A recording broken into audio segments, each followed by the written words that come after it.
Dave Global. We are a UK-based online e-commerce store, the first of its kind with license to trade in African products. Some of the products are clothing brands and all beauty accessories, hair and beauty brands, natural aphrodisiacs, processed and dried unprocessed food. Our mission at Gabby Dave is to connect African and Caribbean businesses to customers globally. At Gabby Dave, we ensure our sellers get the best deal for their products. We are not just here to help you reach a wider audience. We are also a distribution center to support business growth by fulfilling orders to your customers from our warehouse, making sure customers receive their products on time. We are inviting all Black-owned businesses to trade on our platform because we strongly believe Africans have a unique brand the customer would appreciate globally. So get in touch today and let us make your product and business go far. Here are some of the benefits of using Gabby Dave Global. User-friendly platform, track your shipment, online support, transparent process, multiple SKUs, multiple products, a platform that encourages manufacturers as well as traders. Our marketing and PR interventions amplifies yours. Organized products and categories for easy access and navigation. Access to global community, especially within UK and Europe. On the paradoxes of armed conflict and the bureaucracy and corruption which war can engender. So what is the novel about? Join the forum after the BBC News to find out. Hello, I'm Moira Alderson with the BBC News. France and its allies have agreed on a coordinated withdrawal from Mali, where they've been fighting a jihadi insurgency for nearly 10 years. A statement issued jointly with European allies and Canada said multiple obstructions by Mali's ruling military junta were making it impossible to operate there. President Emmanuel Macron of France explained the reasons for the withdrawal. We cannot stay engaged militarily side by side with the de facto authorities with whom we do not share strategy nor objectives. That's the situation we're dealing with in Mali today. The fight against terrorism cannot justify everything and must not, by using a pretext of being the ultimate priority, turn into an exercise of indefinitely maintaining power.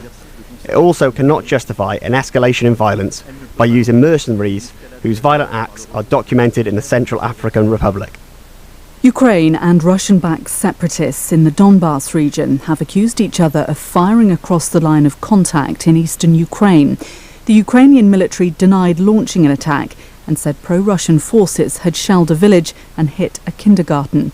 There are no reports of any casualties. Ceasefire violations are common in the region, but there are concerns any escalation could become a pretext for a wider war.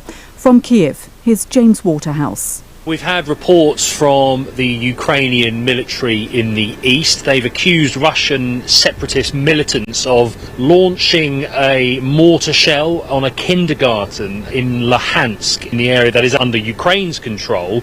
No word yet on whether children were inside. We've got reports of 2 people sustaining injuries, but there are inspectors there from what's called the Organisation of Security and Cooperation in Europe, and they're saying they are seeing an increase in shelling in the area. In turn, these Russian-backed militants have accused Ukraine's military of launching mortar shells and artillery at them over the past 24 hours. So there is an increase in tension.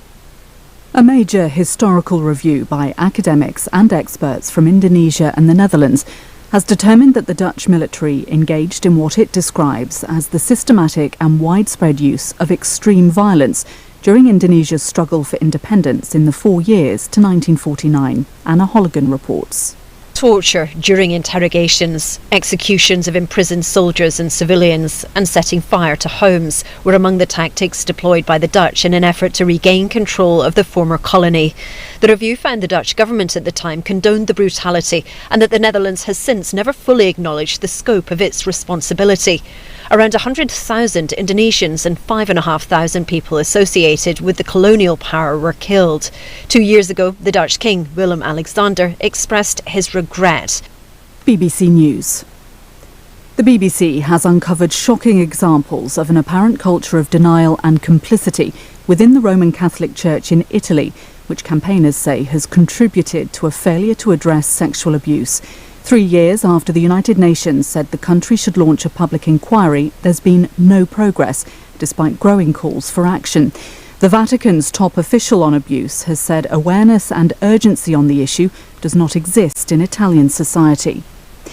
The trial of a Russian research scientist accused of spying for Moscow while working in Germany is beginning today in Munich. German prosecutors say the scientist, identified as Ilner N., shared information about Europe's Ariane space rocket program in exchange for almost $3,000. He's alleged to have met a Russian agent at least 3 times. Police in China are searching for 3 people who were on the run after COVID cases were discovered among their group on arrival from Hong Kong. Cash rewards are being offered for any information leading to arrests. Robin Brandt reports. Officials in the border city of Zhuhai say a group of 15 people arrived by boat in the early hours of Monday. Authorities fear the group has brought COVID into the mainland after 4 of them tested positive within hours of arriving. Hong Kong is in the midst of a 5th wave of the virus as it deals with outbreaks that are stretching its healthcare system. Mainland China has stringent measures in place to monitor and contain COVID as part of what it calls its zero COVID strategy, including at least 2 weeks of strict quarantine for almost all entrants. 13 women and girls in northern India have died after falling into a well during a wedding ceremony. A slab they were sitting on collapsed as they took part in the ritual in a village in Uttar Pradesh state. 3 others are being treated for injuries. BBC News. You can't get a job unless you have experience, but you can't get experience unless you have a job. We've all been in catch-22 situations. Catch-22 is a dilemma from which there's no escape, because something can't happen until something else has happened, and that first thing won't happen until the second thing has occurred. The term catch-22 comes from the title of a 1961 novel by the American writer Joseph Heller. It's the story of a fighter pilot who wants to avoid being sent out on more combat missions on insanity grounds. But the catch is that if a pilot were to ask to stop flying by arguing he was insane, that concern for his own safety would be proof of his sanity, and so grounds for him to keep on flying bombing missions. There was only one catch, and that was catch-22, which specified that a concern for one's own safety in the faces of dangers that were real and immediate. That Putin is potentially about to make if he does invade. And I think it's really important that he understands that NATO is completely united on this. We are deadly serious in how we're going to face the threat that is currently being posed to both Ukraine and potentially to our security. And that's why we've been here today and yesterday making sure that we are all in step, which we are, to make sure the message is clear to the Kremlin. The NATO Secretary General yesterday talked about the biggest crisis in Europe since the end of the Cold War, and that this is a new normal. Is this a new normal, building up troops on either side and facing each other off? Well, I think what is certainly becoming tragically normal is the Kremlin using malign activity and threats to try and get its way. And we've seen that both in the physical invasion of Crimea and the occupation of that part of Ukraine. We've seen that right now with 150,000 plus troops on the border of a sovereign state. That is not normal in anybody else's book. Of course, NATO has to respond to that. Of course, Europe has to respond to that. This is not a joke or a light matter. This is a real challenge to the stability of Europe.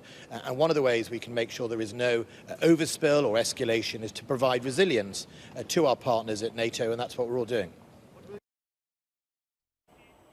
Well, in the last hour, the NATO Secretary General Jens Stoltenberg has said that diplomacy could continue in Moscow, but they still have not seen any sign of de-escalation. As we are meeting today, peace and stability in the Euro-Atlantic area is under threat. There are signs from Moscow that diplomacy could continue, but so far we have not seen any sign of withdrawal or de-escalation. Russia has yet again demonstrated its disregard for the principles underpinning European security and its ability and willingness to threaten the use of force in pursuit of its objectives. Unfortunately, I am afraid this is the new normal which we need to be prepared for.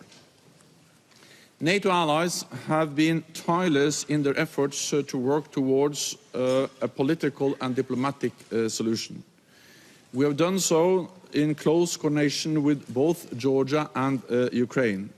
And NATO's strong political and practical support for both Georgia and Ukraine continues. Right, well, in a moment we can talk to Ali Fortescue, who's in Brussels. But first, let's bring in our security and defence editor, Deborah Haynes, who's in Kiev. And Deborah, some breaking news this morning. Yes, well, there has been a spike in violence in the east of Ukraine, which has been locked in conflict for 8 years now between Ukrainian armed forces and Russia-backed separatists. There has been heavy shelling, according to the Ukrainian foreign minister, who has just tweeted against a village that sits very close to the occupied territory of Luhansk. The village itself is called Stanitsa Luhanska. I was actually there last week. The Ukrainian foreign minister in his tweet says that that village was shelled with heavy weapons from the occupied territory of Donbass. He says that civilian infrastructure was damaged, and he says that we call on all partners to swiftly condemn this severe violation of the Minsk agreements by Russia amid an already tense security situation. He's referring to the accords that have been supposedly agreed by both sides that are supposed to maintain a ceasefire along the line of contact between the two sides. And it seems that this morning that was significantly violated. We also spoke to a senior spokesperson for the Ukrainian armed forces who confirmed that there had been shelling in the area. He also said that a kindergarten had actually been hit in one of the attacks. Nobody was killed, but 2 adults had suffered concussion. And like the foreign minister says, this happens at an incredibly tense time. We've also had reports by Russian state media claiming that the Ukrainian armed forces have been hitting positions in the 2 territories of Luhansk and Donetsk held by the Russia-backed separatists. The Ukrainian armed forces have denied that there has been any sort of heavy weapon use by them on their part, but this is exactly the kind of scenario that Western officials have for weeks been warning to look out for. Some kind of provocation, potentially, that the Russian side then uses as a pretext for a much wider offensive. We obviously don't know if that's where this is going, but it is incredibly serious that you have the Ukrainian foreign minister calling out what he is describing as the use of heavy weapons on this village and saying it is a severe violation of the ceasefire accords. OK, Deborah, thank you so much. Let's go back to Ali, who's in Brussels. Ali, we just heard Jens Stoltenberg talking there. NATO leaders meeting again there today and saying they're seeing no de-escalation. That's right. We've heard Jens Stoltenberg in the last hour or so, and he's effectively sort of echoed a message that we've heard from him now 3 days in a row, saying that there is on the ground no evidence of de-escalation. They are happy to continue with diplomacy, but they don't actually see the actions matching the words of Russia, and they don't actually see that de-escalation happening. This is, it's worth saying, a routine meeting that happens every 6 months, but we are seeing NATO being forced to look at their own deterrence and defence in a way that they haven't for a long time. It is a particularly important day in this 2-day meeting because the Ukrainian and Georgian foreign ministers will be meeting the NATO defence ministers, the NATO 30 members. So an important day. Jens Stoltenberg has said that it's an important moment to emphasise the importance of sovereignty and territorial integrity. And I think one of the big questions that he was addressing yesterday too was how long this could go on for, how long we could see this really running and rolling out for. He talked about long-term adjustments that might be needed to NATO's military posturing in Eastern Europe and spoke about France being ready to lead a battle group in Romania and the potential for new battle groups moving east. That isn't something that's been fully decided on, but something that he said that military commanders are going to be looking at. And we know that already out of the 30 NATO members, 25 have already sent or are sending troops or resources eastward eastwards. And of course, all of this is the opposite of what President Putin wants. He says that his concern is the expansion of NATO eastwards. Jens Stoltenberg is very clear that these are defensive moves, that they want diplomacy to continue. And we're seeing another day-to-day of frantic diplomacy, as you say. The British Foreign Secretary will be in Eastern Europe as well. But clearly, a move potentially of more NATO troops would be a significant moment, and a sense that this could be something that continues into the long term. He spoke about a new normal being Europe living with this threat from Russia. OK, Ali, thank you. Ali there in Brussels. Well, in other news this morning, Germany has announced plans to end most of the country's coronavirus restrictions by the 20th of March. With new infections falling, a three-step plan to start easing rules has been endorsed by the Chancellor Olaf Scholz. A study published in the British Medical Journal has concluded that people who catch COVID-19 are more likely to develop depression and anxiety. Researchers compared data for more than 150,000 people who had experienced symptoms with more than 500,000 who had not. A coalition of 18 health charities is calling on the government to continue to provide free COVID tests for all. There's some speculation that the government's living with COVID strategy for England could lead to an end to free PCR and lateral flow tests. And a swimmer killed in a shark attack in Australia has been named as a British man, Simon Nellist. Friends said the 35-year-old was an experienced diving instructor who loved the water. It's believed Mr. Nellist was a British expat living in the Wally Creek area of Sydney and was engaged to be married. More than a dozen beaches around Sydney were closed after the attack, which is the city's first fatal shark attack in almost 60 years. Police have said they will continue to search for his remains.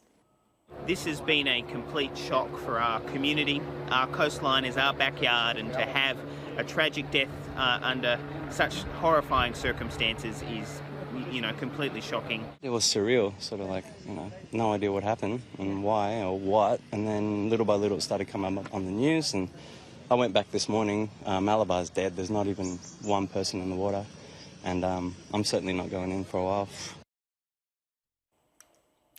And if you scan the QR code on your screen right now, you can listen to this morning's Sky News Daily Podcast. Today, Ashna Horinag and our royal correspondent Rhiannon Mills are examining the damage done to the royal family in the wake of Prince Andrew and Virginia Giuffre's out-of-court settlement.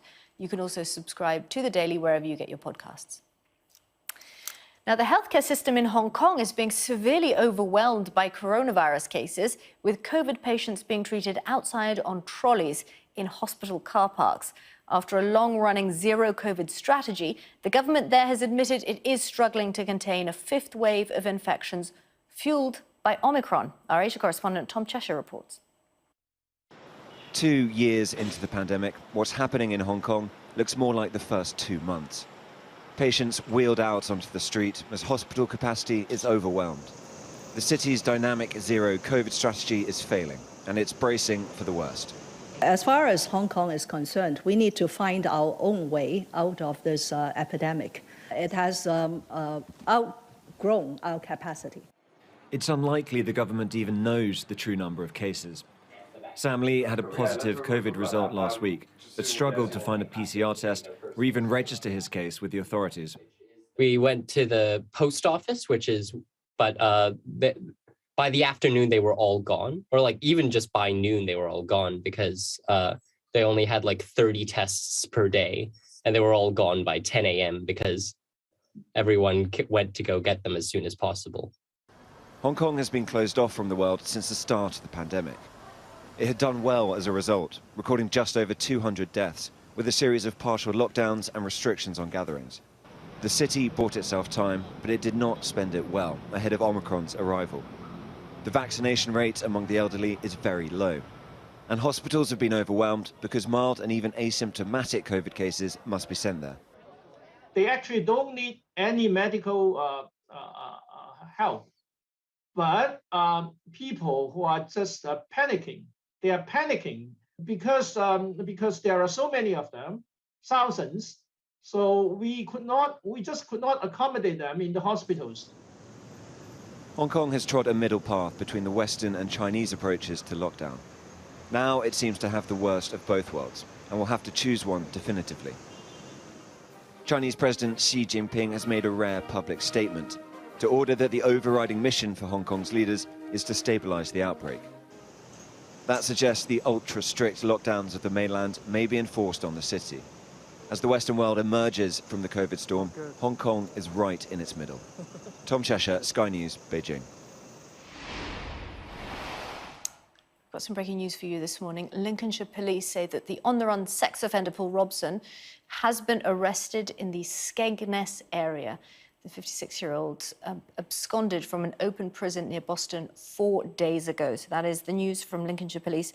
The on-the-run sex offender Paul Robson has been arrested in the Skegness area. You're watching Sky News Today. Coming up, deliver some justice. A group of cross-party MPs demand fair compensation for the victims of the post office scandal.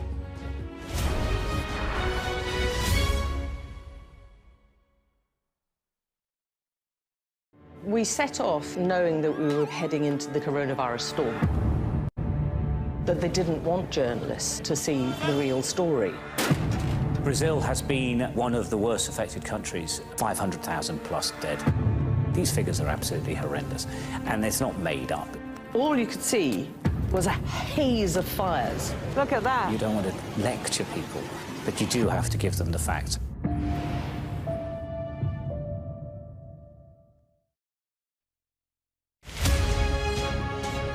What we have now is a possibility of a vaccine that is specially engineered to be able to deal with the Omicron variant, and that in turn should lead to even greater protection against it and against other variants that are related to it. This is all good news. Okay, what I wanted to stress today is how important it is that we continue being active on two different fronts here. The first is to keep the vaccinations going, because they do protect people from getting severely ill and dying when they are affected by these viruses. There's some suggestion that vaccines will also give some protection against long COVID. But I also want to urge everyone to remember this is still a dangerous virus. We know how to prevent spread. So if we can continue with our face masks, with our physical distancing, and most of all with respect for the virus, that would be really helpful. The virus is the problem and people are the solution. And more now, as I talk to even quite large groups of people, I realize that they are making up their own minds as to how to get on top of things. And it is absolutely not a good idea when cases are as high as they are, when the virus is moving as rapidly as it is, for the restrictions that we've all applied so carefully to be dropped. Please continue wearing face masks, continue physical distancing. It's the right thing to do. The World Health Organization asks everyone to maintain the caution, because the virus is really moving around a lot at the moment, and you do not want to let go of the restrictions and to give the virus a free ticket right now. It's not the right thing to do. A group of cross-party MPs is calling for post office workers who are falsely accused of fraud to be fully compensated. An inquiry is currently underway after more than 700 people who ran post offices were wrongly prosecuted because of a computing error in what has been described as one of the biggest miscarriages of justice in British legal history. Here's Sky's Katie Barnfield. Hundreds of lives destroyed. The post office staff wrongly convicted for theft and false accounting, lost jobs, went to jail, became bankrupt. Now a group of cross-party MPs has criticised the way the government is handling compensation for these victims, caught up in one of the biggest miscarriages of justice in British history. Our report today is calling for full, fair and final compensation for every victim of the Post Office Horizon scandal. Now, ministers in the Post Office have said that they agree, but at the moment, the Chancellor hasn't signed the cheque to pay the bill, and the schemes are not open to all of the victims who need access. More than 700 post office staff were wrongly prosecuted after errors in a computer system called Horizon showed up cash shortfalls that didn't exist. After they were accused, some took their own lives. Others spent years trying to pay back money they never owed. The report is particularly critical of the compensation paid to the group of 555 sub-postmasters who originally brought this case to court. Because of legal fees, they've lost out on a huge proportion of the damages they've been awarded.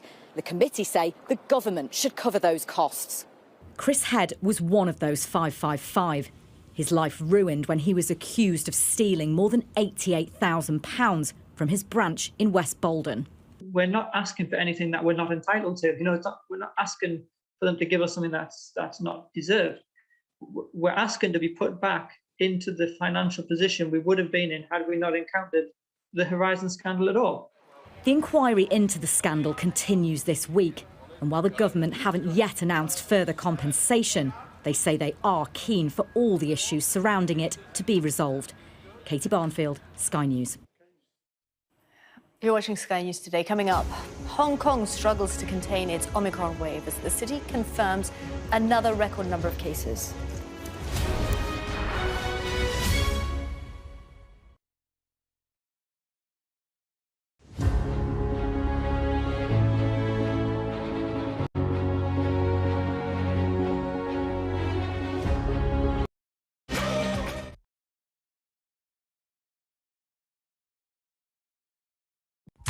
Welcome to Gabby Dave Global. We are a UK-based online e-commerce store, the first of its kind with license to trade in African products. Some of the products are clothing brands and all beauty accessories, hair and beauty brands, natural aphrodisiacs, processed and dried unprocessed food. Our mission at Gabby Dave is to connect African and Caribbean businesses to customers globally. At Gabby Dave, we ensure our sellers get the best deal for their products. We are not just here to help you reach a wider audience. We are also a distribution center to support business growth by fulfilling orders to your customers from our warehouse, making sure customers receive their products on time. We are inviting all Black-owned businesses to trade on our platform because we strongly believe Africans have a unique brand the customer would appreciate globally. So get in touch today and let us make your product and business go far. Here are some of the benefits of using Gabby Dave Global. User-friendly platform, track your shipment, online support, transparent process, multiple SKUs, multiple products, a platform that encourages manufacturers as well as traders. Our marketing and PR interventions amplifies yours. Organized products and categories for easy access and navigation. Access to global community, especially within UK and Europe.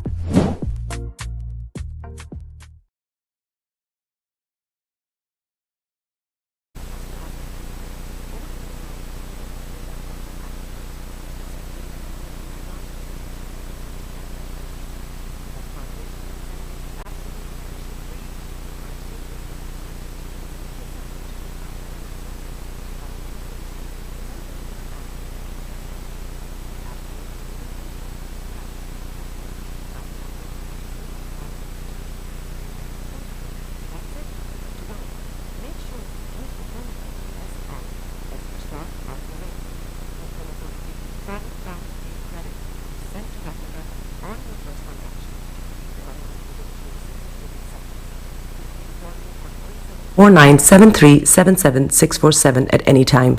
I'll be happy to tell you all about SendWave and help you in any way I can. Remember to use the promo code SR for £5 free credit. Medasse. Hi everyone, it's your girl BB Clemens, the author of How to Go From Employee to Entrepreneur and the host of your weekly business show, BB Means Business, the show where we discuss everything you ever wanted to know about business but you were afraid to ask. How do I start my business? How do I raise the finance? How do I grow my business? Where am I going to find my customers?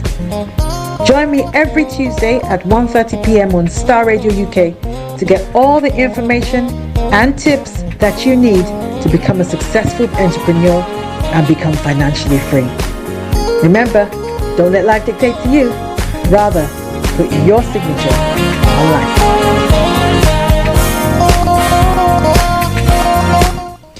Tune in to On Point here on Starr Radio UK with Empress Regina every Monday at 5 p.m. GMT. Looking forward to your company.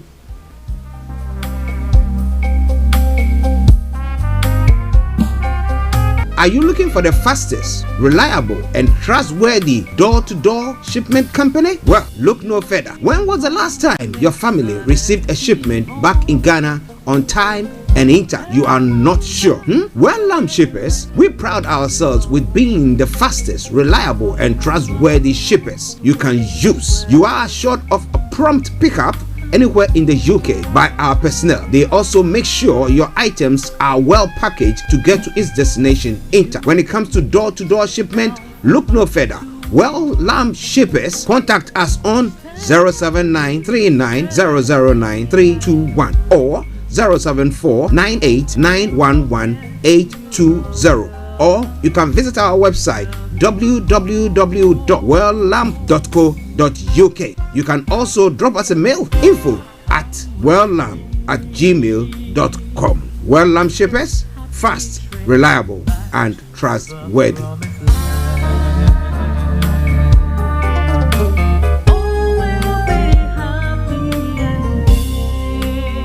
Check me out. He tells me my energy is making him tired. Yes! How do you get the energy to do I've been that? told that I have a lot of energy, but my goodness, I think today I have met my match, people.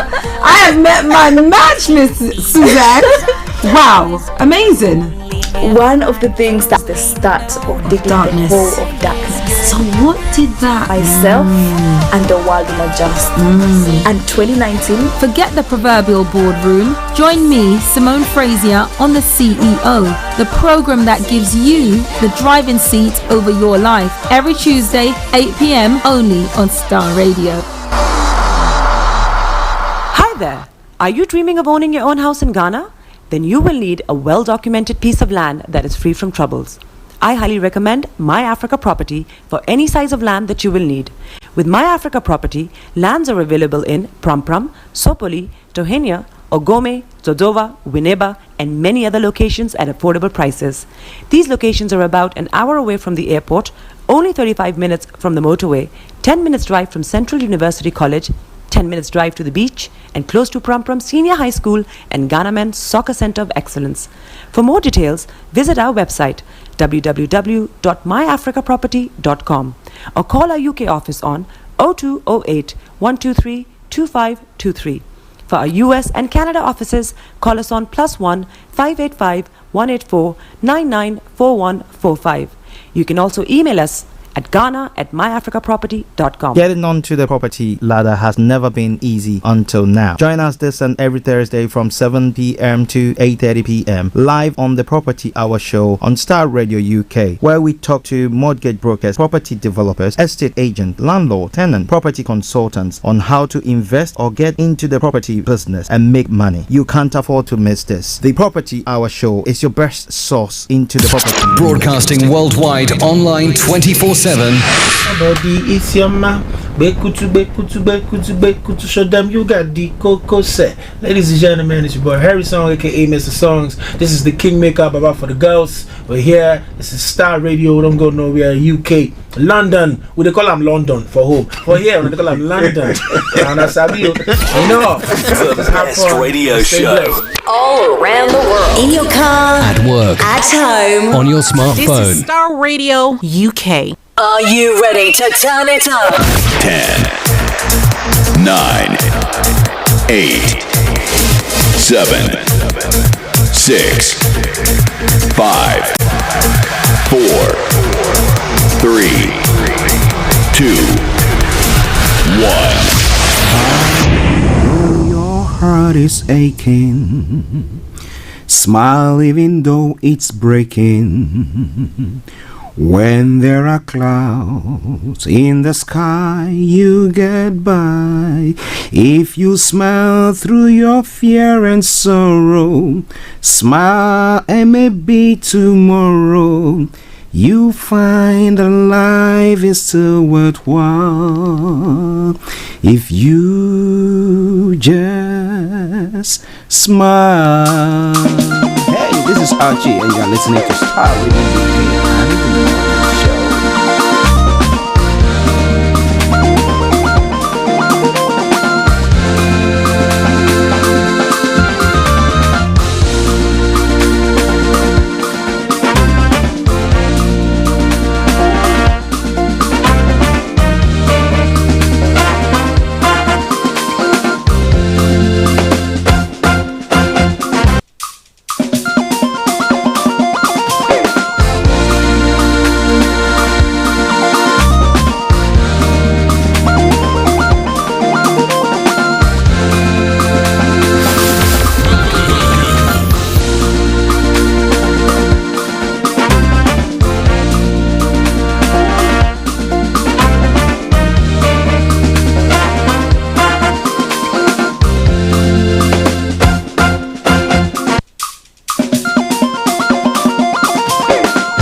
Okay, and that is how I welcome you to the Thursday edition of the morning show. Today is the 17th day of February, the year 2022, with a time now 10:36 from the hearts of London.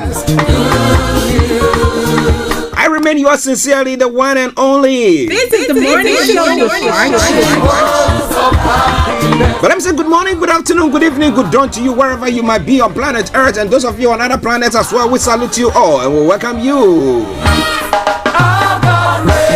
Yes, our God reigns, our God reigns, our God reigns wherever you are listening to us from. Some way, somehow, God sees it and does it for you.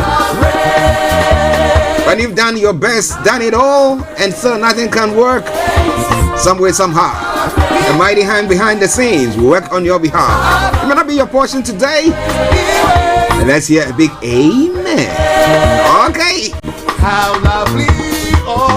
Well, this is Starr Radio UK, your favorite African and Caribbean radio station in London. And let me say good morning to my colleagues, Mr. Frank Davis, Mr. Olayomi, Kojo D, Felix all the way in Aberdeen, and then Mr. Francis Guy, our able producer as well. Come on! The my God reigns, the my God reigns. Oh, he reigns, he reigns, he reigns.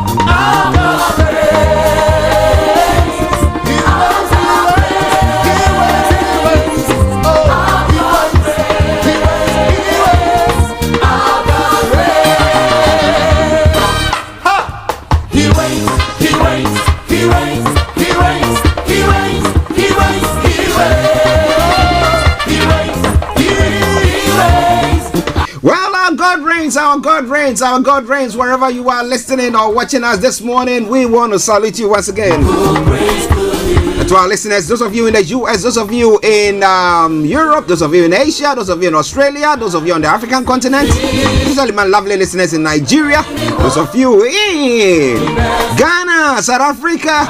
Hey, Eben, good morning to you. And to the lovely Muhammad Yassin. I am Yassin from Pakistan. Mashallah, your program is very nice and very beautiful. Thank you very much, Muhammad. I hope you are doing very, very well as well. We wish you a very, very good day. Olaremi Ogabi Akilanko. Good morning to you, Olaremi. Hope you are doing very well as well. And to all you wonderful people tuning in to listen to us this morning once again, I welcome you to the program. Playing in the background something from Daniel Akakpo. Some praise medley for you. Our God reigns. Okie dokie do. Now, if it's the first time of tuning in to listen to us today or watch us, we'll bring you the quote for the day, and then the weather forecast and travel update will follow suit. We'll move on from there to have a look at some of the stories making the rounds across the globe, known as the Global Trotting. And then exactly at 11 o'clock, we have Olayomi who will be joining in to bring you updates from Nigeria. There are a few stories that have been lined up that we're going to be bringing your way. Then after that, exactly at 12 o'clock, the lines are open for you to add your voice to the discussions wherever you might be on planet Earth. However, before then, if you want to add your voice or you want to post your comments, feel free to do so. Put it on our Facebook page, and I promise you, I'm going to read that. Then at 1 o'clock, the curtains are brought down for the end of the program. But it's not going to be only talking, music. No. I'll bring you some lovely tunes as well. But all in all, we are in here together, and we're going to make it a great day. What about that? I promise you one thing for sure. At times it gets bumpy, but if you are sitting, sit very comfortably. You are standing, hold on to something. Yes. You are short of one thing: arrival at your destination in peace, not pieces. So once again, welcome. But I beseech you, brethren, by the mercies of God, share the broadcast with your friends and loved ones, and invite them to like our pages as well. Welcome to the program. Yes, our God reigns, our God reigns. Now, the quote for the day says, every successful person was at some point, pregnant with a vision, dream, or idea, and like a pregnant woman, experienced physical, psychological, and emotional changes in the process. Well, so you might be going through some difficult or challenging times with all trying to birth or be pregnant with the dreams that you have or the success that you really want to birth. So wherever you are, hold on to it. Don't give up. And it's all Starr Radio, okay? Now let's move on straight to some of the stories making the rounds there. My apologies, the weather forecast as well. Rain and showers for some today into tomorrow. Very strong winds and rain and snow in the north. As of today, the south will start dry and sunny, but cloud and a few showers will move in from the west later to the north. Showers will continue to push in from the northwest, wintry on high ground. Tonight will become dry with clear spells. Initially rain and strong winds will soon move into the south. Moving northeast overnight, snow is likely for some northern areas towards dawn. But let's look at London and the southeast of England as well.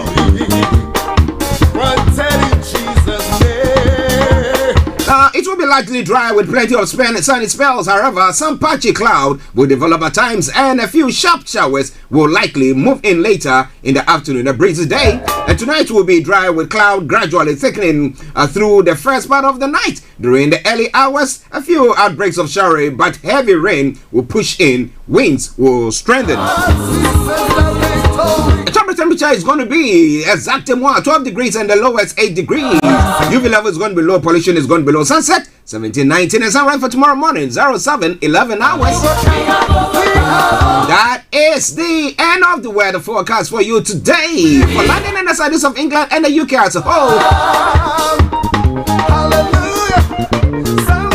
10:43 the time. Starr Radio UK, the station, the morning show, the program. Let's take a quick break and I'll bring you the travel update. But hey, don't you go away. I promise you one thing. I'm going to bring you the full length of that music. Yes, I know that you are enjoying it. What about that? I'm here to deliver on my promise. So stay tuned.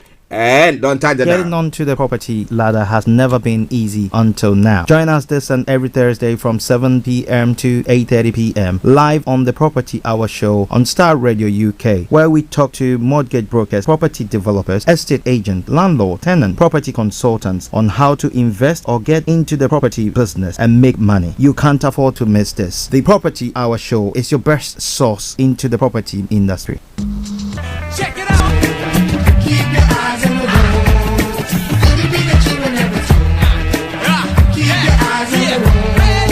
This is Starr Radio UK.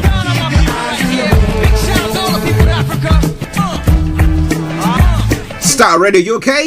Keep your eyes on the roads. The travel update that comes to where every day from 10:40. It's now 10:44. So what is your travels like? You can share with us wherever you are, and I can promise you that we'll share it with the worldwide listeners as well that we've also got. Okay. To be specific, in London this morning on the underground, let me bring you the issue that is going on there as well. Now, as you know, on the Northern Line until mid-May 2022, there are part closures there, so check before you leave. That aside, all the other underground lines are in good service. London TfL, Rail, DLR are all in good service as well. London Overground, good service. But London Tramlink has got an issue there. Until the 20th, Sunday the 20th of February 23:30, there will be no service between Wonder Park and East Croydon. So please check before you travel on that path. Now moving on straight to the Riverbad this morning. The Riverbats, apart from the Woolwich Ferry that's got reduced service, all the others have got good service.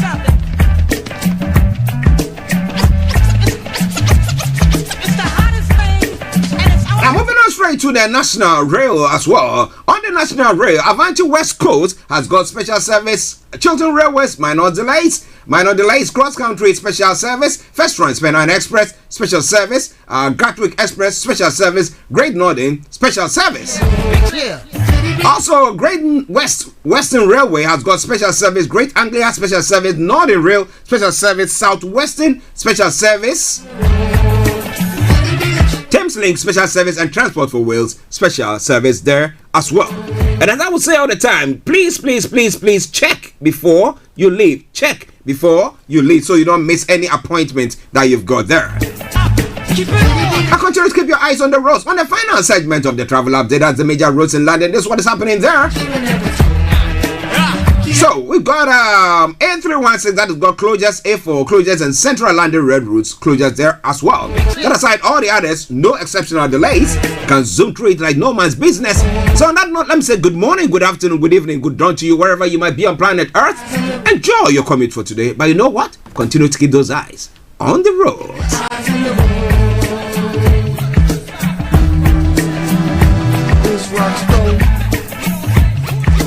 Welcome to Gabby Dave Global. We are a UK-based online e-commerce store, the first of its kind with license to trade in African products. Some of the products are clothing brands and all beauty accessories, hair and beauty brands, natural aphrodisiacs, processed and dried unprocessed food. Our mission at Gabby Dave is to connect African and Caribbean businesses to customers globally.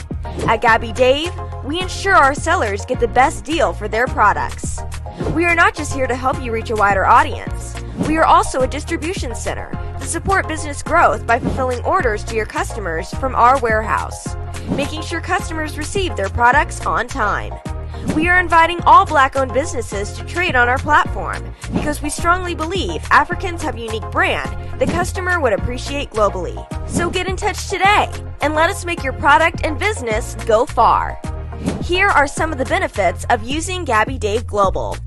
User-friendly platform, track your shipment, online support, transparent process, multiple SKUs, multiple products, a platform that encourages manufacturers as well as traders. Our marketing and PR interventions amplifies yours. Organized products and categories for easy access and navigation. Access to global community, especially within UK and Europe.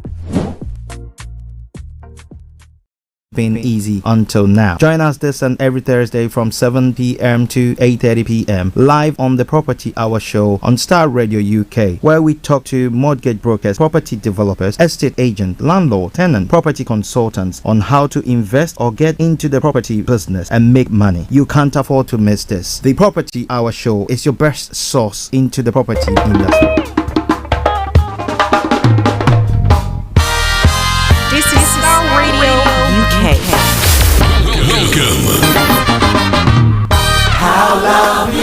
Okay, welcome back to the program Starr Radio UK, your favorite African and Caribbean radio station in London, bringing the time now to exactly 10:49 from the hearts of London.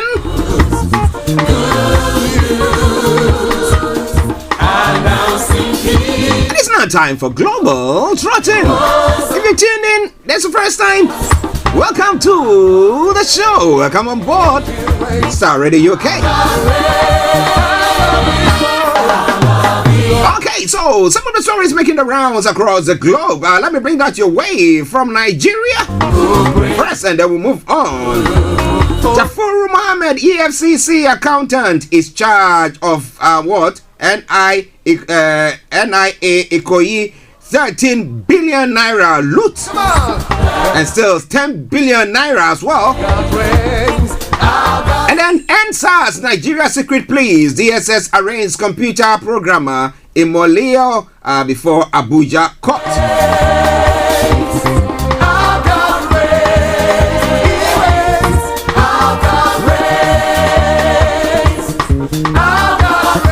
Just bear with me because the engineers are working on the camera. It seems that my image is still there.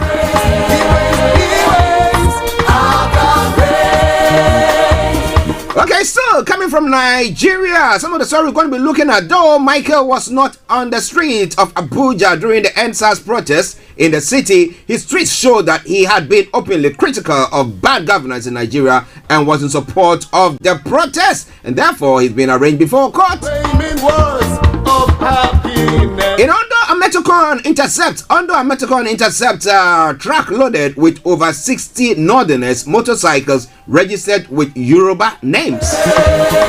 Interesting. The son of Real King Zimba, Mazi Nnamdi Kanu, has established the fact that there is Nigerians and Biafrans living in Nigeria. Self-determination is not a crime, Mazi Nnamdi Kanu has said.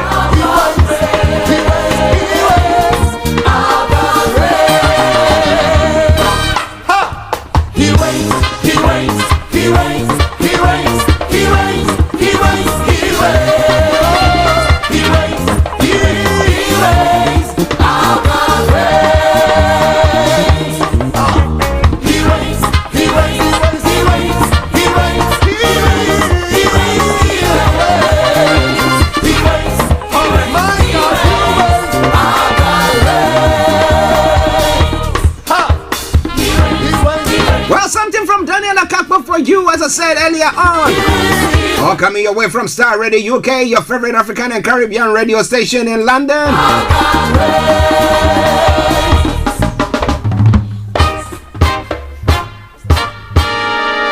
See the victory, granted in Jesus' name, we shall overcome. See the victory.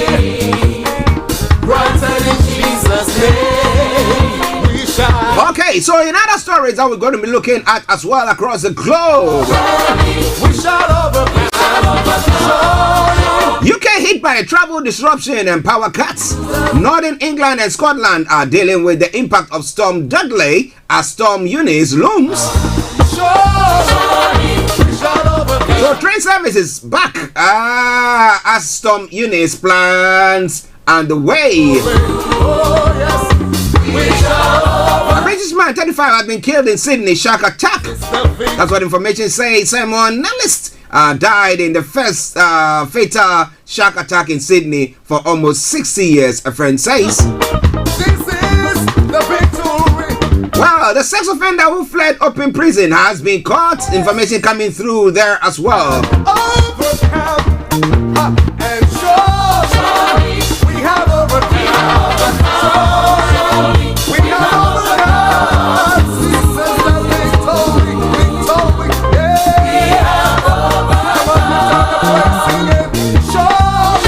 Well, bear with me. We're still picture on. In other stories making the rounds, no other path than NATO for Ukraine. That's what the president is saying. Vladimir Zelensky says. So look, there is no other way than we joining NATO. So that means that bring it on. That is what he's trying to tell the Russian leader Vladimir Putin. But there have been some skirmishes that have been going on early this morning in Donetsk area, where Russian-backed rebels are said to have fired a mortar at a kindergarten. But we'll be bringing you more on that. And then these other stories making the rounds on the African continent. France and allies to withdraw troops from Mali. France says growing hostility from Mali's new military junta forced their withdrawal. What are they talking about there? What are they talking about there? It is all coming away from Starr Radio, okay? In India as well, 13 had drowned in a well during India wedding. The tragedy happened during a wedding ceremony in Uttar Pradesh state. Very sad one there. May their souls rest in perfect peace. The deadly landslide wreaks havoc in Brazilian city. Nearly 100 people were killed after torrential rainfall caused flash flooding in the hillside city.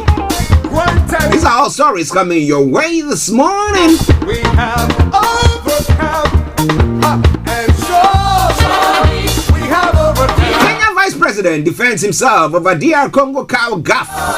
William Ruto had appeared to suggest the Congolese were just singers who had no cattle. Oh my. When a Malawian MP has caused uproar with raincoat request, the lawmaker asked Parliament to buy MPs raincoats, but has now withdrawn the request. Well, I don't want it to be taken care of, isn't it? And Liberia's former interim president Amos Sawyer, who has died age 76, played a key role in efforts to end the civil war in the country. He is not in the grave.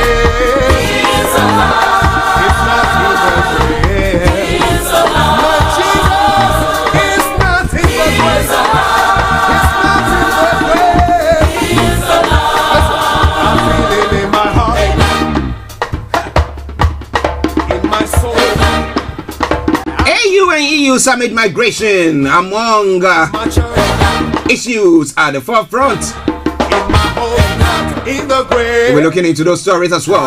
Tension rises as Nigeria begins 24-hour supply to end fuel shortage. Okay. A lot more going to be coming your way. Well, the renowned TV televangelist in the US by name TD Jakes has said, Ghana 7 years ago, when he visited, was different. He thinks that there have been lots of development in Ghana under the reign of the president. Nana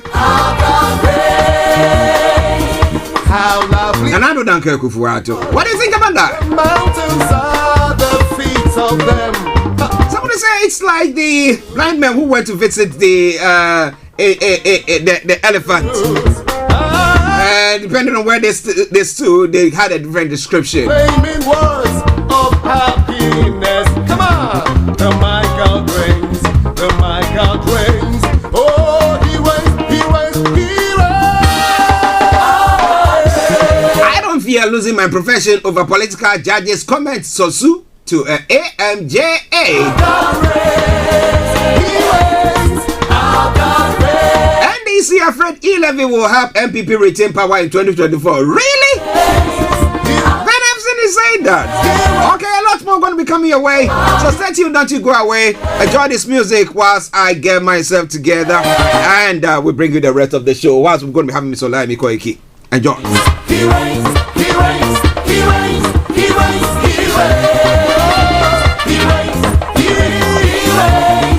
Let me say good morning to Sheena Yusuf. Sheena, good morning to you. Hope you are doing very well.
In the grave, Jesus is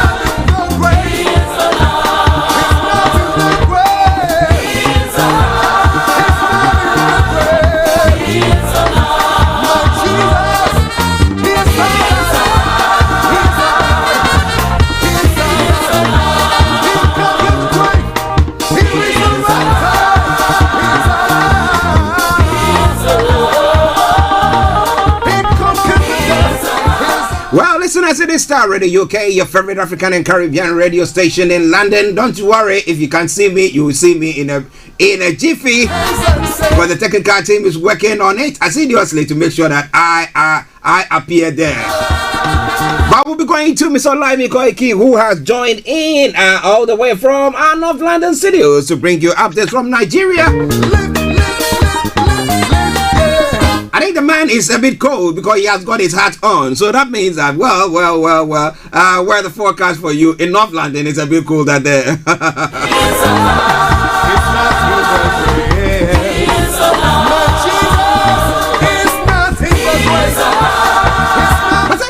If you've tuned in to listen to us for the first time, it's always a pleasure coming your way because we got all the stories that we're going to be bringing your way. Where we started now from updates from Nigeria, and we have Mr. Olayomi Koiki who is on. And so let's go straight to our North London studios. And let me say, Yomi, good morning to you.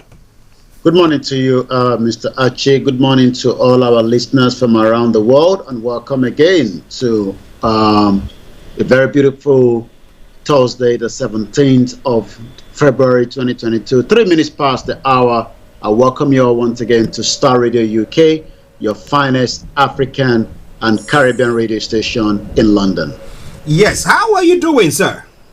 Well, doing very well, and also, almost as excited as usual to be on the program because, especially when we talk about Africa, you cannot talk anything less without talking about Nigeria, because Nigeria is really going through a very, very, difficult time, especially as the election is getting closer, and there's quite a lot of things happening, and it is important that the international community and the rest of the African countries can catch up with some of those news coming out of Nigeria. So I'm doing very well, and we have it ready to go again this morning. Everything that happened in Abuja with Nnamdi Kanu, we'll be discussing that this morning, and everything that is happening with the other news, especially when it comes to so much magnitude of corruption that continue to put the lives of Nigerians in abject poverty, especially when those individuals have died. You wonder what they were thinking when they were stealing such magnitude amount of money from Nigerians. Interesting. When it comes to Africa, my goodness, there's no accountability. They want us to now continue with what we call it, our democracy. But that democracy, I don't know whether it's democracy. But we'll be talking more about that. But let me go back to Yomi whilst the technical team still continue to work on the visual from our side here. Now, Yomi, just a quick one. Okay, Shina says, Mr. Koiki, good job, no going back. Okay, yes, that's his Shina's statement there. But Yomi, just a quick summary for those who did not listen to the Niger or watch the Niger Voices yesterday. How was the whole program like? Well, yesterday was just the continuation of where we started last week, and we haven't completed it because I think I have about almost 60 thereabout of promises made by the APC when they were coming to power, in 2014. And like we always say, it's just like a wind down to this government. Whether this government will be able to achieve some of those promises in less than 12 months from today is something that I'm very, very doubt that was going to come, because the government promises is security, the government promises welfare, the government promises education, employment, but all these have been a failed promises. But again, part of the conversation yesterday, well listened to from different parts of the globe, and next week will be a continuation of that again for those that are listening to us from different parts of the globe. Okay, let me say good morning to Ismaila Ajadisubru. He says, good morning, bro. And Yoruba Nation now, no going back. Thank you very much, Ismaila. Continue to share the broadcast with your friends and loved ones wherever you are listening to us from. But now, let's go to the stories making the rounds today. And topmost, embezzlement of up to 13 billion naira. What is all that about? Well, it is not always the first time that we've seen, magnitude of money stolen from Nigerian coffer. These are money that is meant to be used for different purposes, but sometimes this money end up to individuals or some government, corrupt politicians and civil servants. But the story that you've just talked about has got to do firstly with Jafaru Mohammed. I remember there was a particular stash of money that was found in a particular building in what we call Ikoyi Saga. We're talking about the tune of 13 billion naira, which is quite a lot of money by the time you convert it back to dollars or pounds sterling. But the question again now is, out of the 13 billion, it seems 10.9 billion was stolen again from the 13 billion that was stolen. And the EFCC on Tuesday presented details of 24 properties worth to the tune of 10.9 billion that was fortified to the federal government by the military officer. So I'm going to go a little bit. Brigadier General Jafaru Mohammed has been revealed as the top military officer fingered in the latest seizure of the Economic and Financial Crimes Commission, EFCC, on Tuesday, that presented details of up to 24 properties worth 10.9 billion was fortified to the federal government by the military officer, including the late General Modu Aminu of Kano. What we do know is, though the commission did not give the name of the officer, but by the People Gazette has linked the fortified to Mr. Mohammed.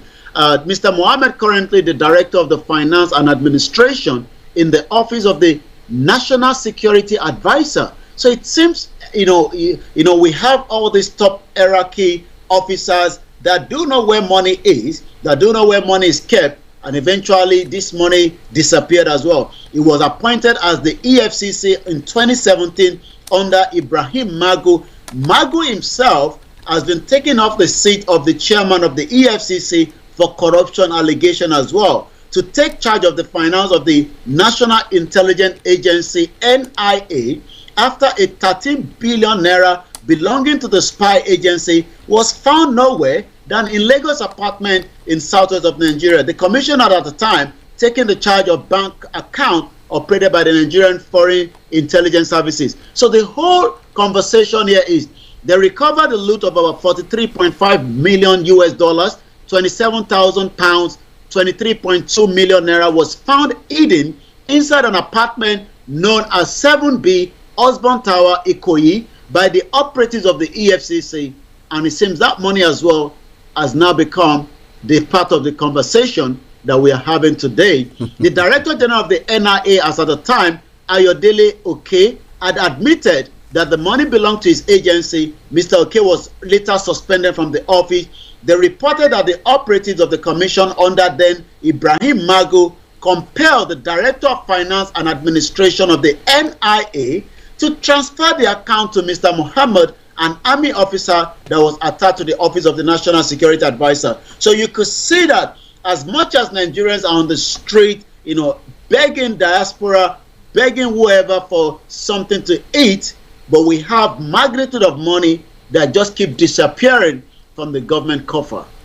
Interesting. Listeners, my question that I wanted to pose to Yomi was, how effective is the EFCC? I mean, are they doing a good job? I mean, you can cut them some slack, saying that, look, they've been able to maybe recover lots of the money from various people who have done these criminal acts. However, if it happens that in their own care we have up to 13 billion, and out of that 10 billion of it is gone amiss, then we have some sort of someone would say some problem there.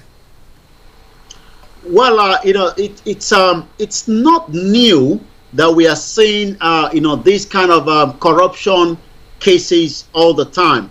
But the question is, you did ask, is whether the EFCC can do a very good job, which I believe they can if they are given that opportunity to do so. But because of also interference that do come through from the hierarchy, from the top, and that also is some of the reason why cases of corruption has just been left as it is. But yes, EFCC has the power to deal and run after corruption cases. But if there's nobody up there trying to interfere with most of these cases.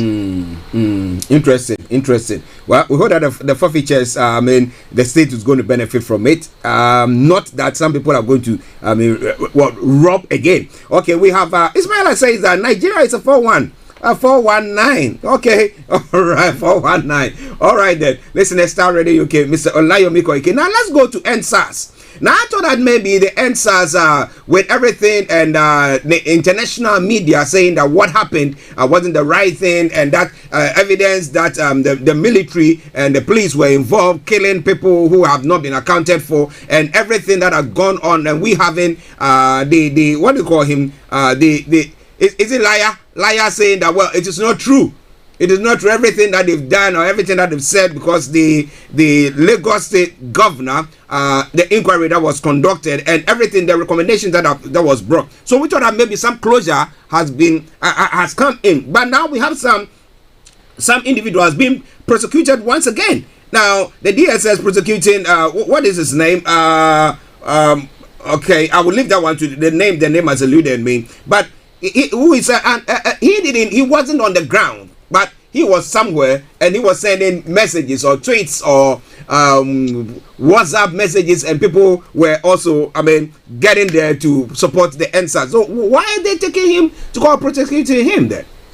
Well, what we saw is, during the NSAS, a lot of Nigerians, were molested. A lot of Nigerians were kind of, tortured. And up to now, the question is, what could have being the crime of those that were also demanding the crime against them in the first place. So what we saw is a lot of Nigerians came out in 2020 protesting against what we called the special anti-robbery squad that have become a criminal of themselves, and one of them is currently being charged of a cocaine. We're talking about a super cop himself that is now being charged for what we call a kind of a criminal cartel of himself. We're talking about Abba Alhaji Kaira. He's a Nigerian police officer who is also the Deputy Commissioner of Police, currently on suspension.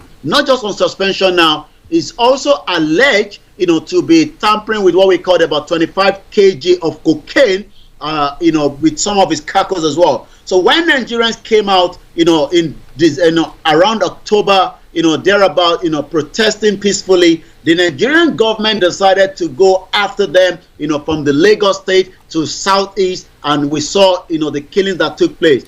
Not just the killings, some were literally taken away to the prison, and the case that you're just discussing now is just one out of so many people that are still in the detention of the Nigerian security operatives, for crime that they've not committed. So this particular person was picked up, and then he was locked away for a couple of days until his family decided, to find out what has gone wrong.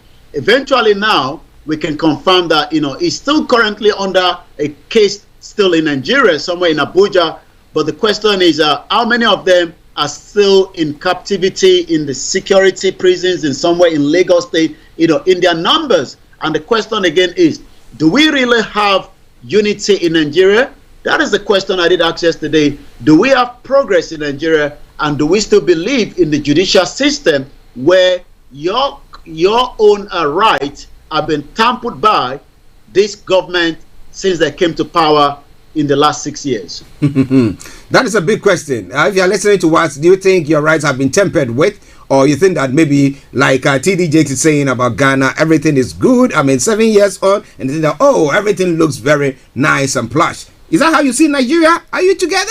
Well, Prince Adebanjo Israel Bemi says, good afternoon to you, Starr Radio UK. Prince, I hope you are doing very, very well. And thank you very much for joining us. But now let's go to Yomi. Yesterday, the case of the IPOB leader took its course in the courts once again. What happened to it? Well, remember there's a 15-count charge according to this government on Nnamdi Kanu. But it was quite interesting that the lawyer was able to give us a better understanding of some of these charges and how these charges means nothing. I'm trying to get the audio of what the lawyer said yesterday so that we can have a better understanding of what actually took place in Abuja yesterday. It was quite interesting to know that the government is charging Nnamdi Kanu, for doing a radio transmission from London, against the Nigerian government, abusing the Nigerian government. He was also charged for other crimes as well. But the lawyer and the legal team yesterday spoke to the journalists after, the case ended. Not ended because the case has been adjourned again till April. But this is what, the lawyer had to say to the journalists yesterday. Violent protests in the east and in Lagos, affecting Lagos transportation system.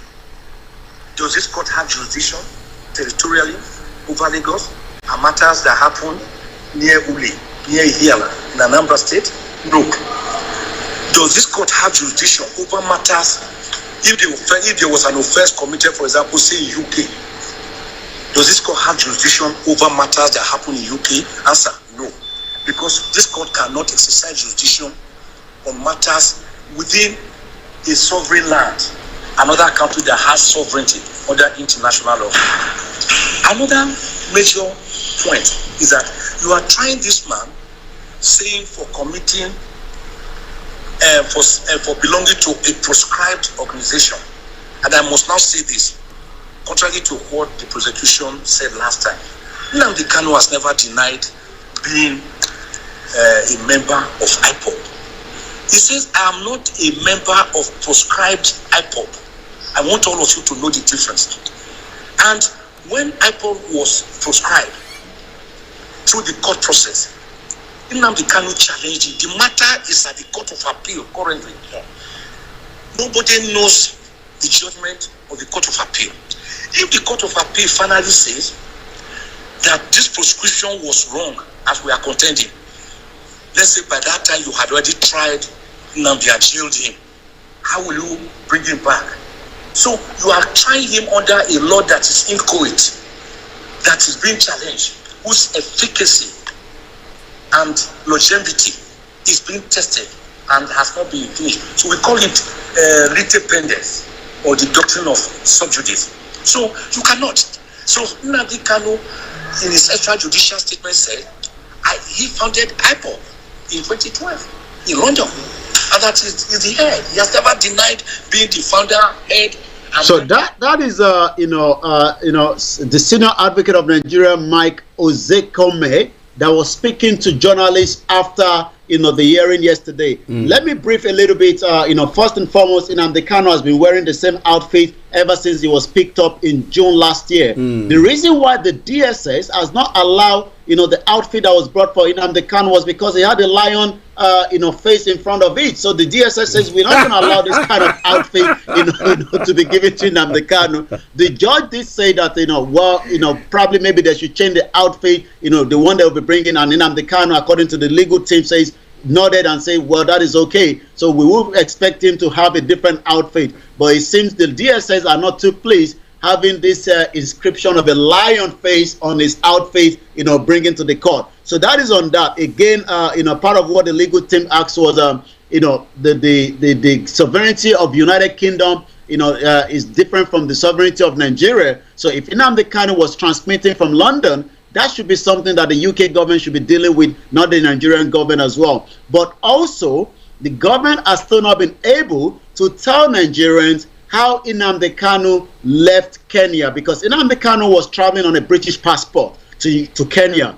Nnamdi Kanu was in Kenya, according to the Kenya authority, on the 12th of May, before he was picked up somewhere around June, on a shady way. But the Kenya authority, because already there's a legal going on in Kenya, have come out to say, we know that Nnamdi Kanu arrived in Kenya, but we didn't know how he left Kenya. So that means the Nigerian government will have to tell Nigerians and the legal team of Nnamdi Kanu how Nnamdi Kanu left Kenya. If he was meant to have been picked up in Kenya, there could have been what they call an extradition treaty, which exactly would have taken him to the court in Kenya, and then people would have known. But for 8 days, his glasses was also taken off him. And when the legal team was also speaking, he said, Nnamdi Kanu never jumped bail, because in 2017, on the 14th, the military invaded his house, 24 innocent people were killed, Nnamdi Kanu literally run away for his life, just as Chief Sunday Igboho was doing the same thing until he was stopped in Benin Republic. In the next 24 hours,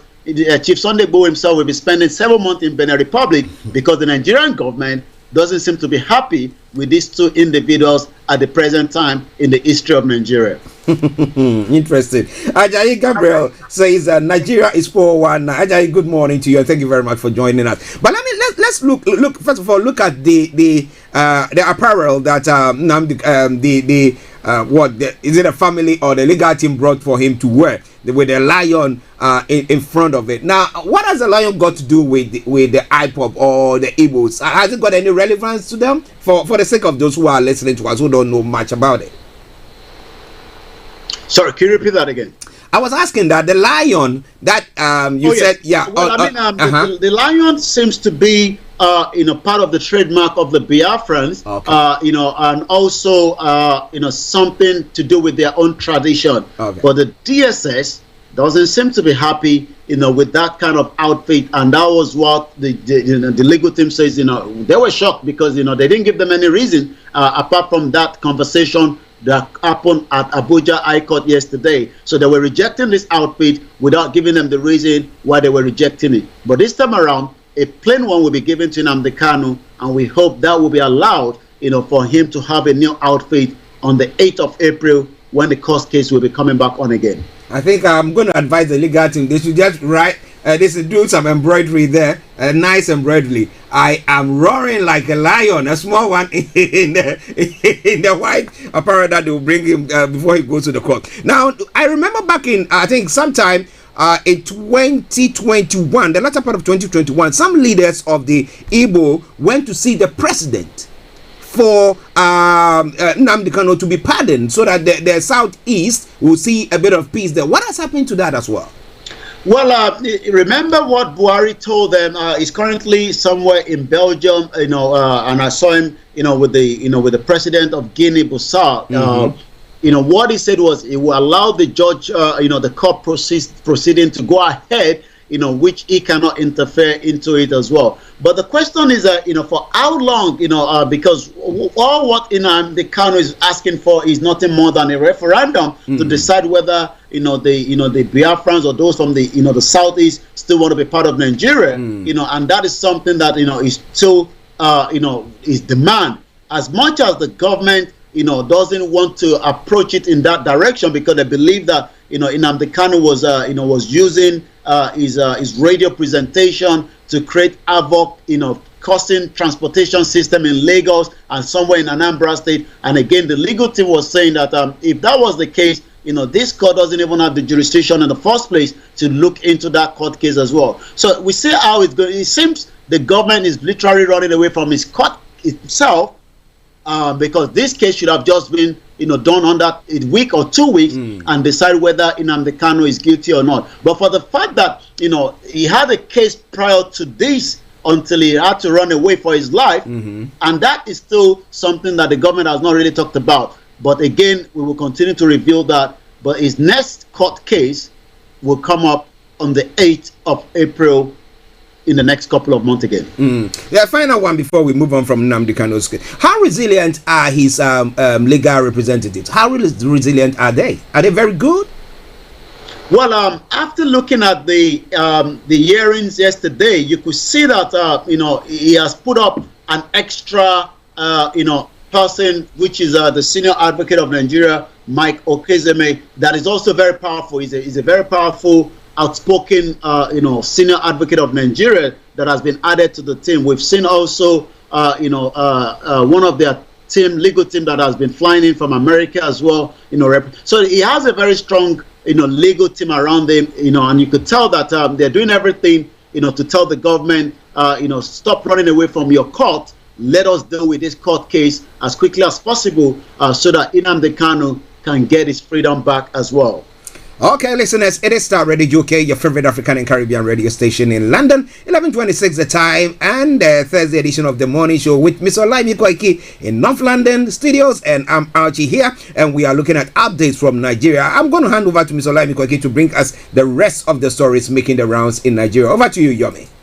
A lot of Nigerians would like to know why, these individual known as Abba Kyari, with a 25 kg cocaine at almost $61,000, have not been paraded so far. If this was somebody else, I'm sure it would have been paraded as quickly as possible. So a lot of Nigerians are still wondering why the NDLEA have not been able to parade him, after he has been picked up, for this crime. An Abuja-based human rights lawyer, Pelumi Olajengbese, has urged the National Drug Law Enforcement Agency to parade the narcotic suspect, Abba Kyari, with a 25 kg cocaine, $61,000, and other exhibits recovered from the Deputy Commissioner of Police. Why are they running away from presenting him to the Nigerians and the international community? Remember, he still needs to answer his extradition treaty to take him to America, where the FBI would like to question him as well.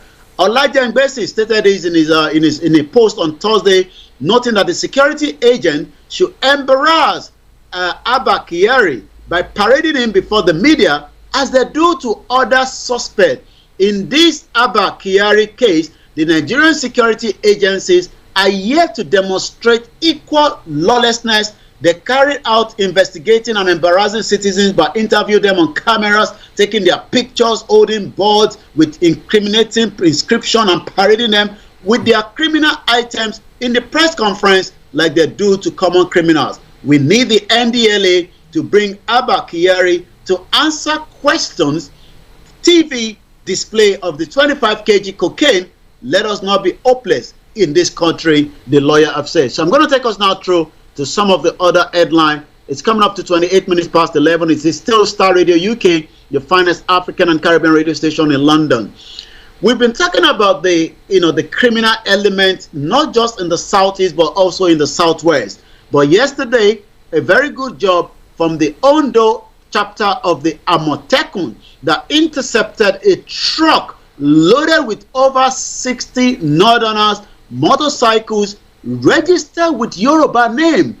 That is quite something that we should be very, very concerned. We're talking about people that were caught up in a names that is not belonging to them. Imagine if I'm bearing a name like sounding the Igbo name, that would probably should raise a kind of a suspicious and concern. And just as it's done all over the globe, even here in UK, a small alphabet change in your name will automatically becomes an ally or something else, according to this government. If I'm bearing Olayomi and I have to add some kind of a different character to the name, or alphabet rather, that means it's changing entirely. The truck, which was intercepted at Iju in Akure North local government area of the state, was also loaded with rams and motorcycles, of which were registered in Yoruba names. The Ondo State Security Network Agency, known as Amotekun, did that yesterday. So again, we would like to see the outcome of that. The men were subsequently taken to the headquarters of Amotekun in Akure,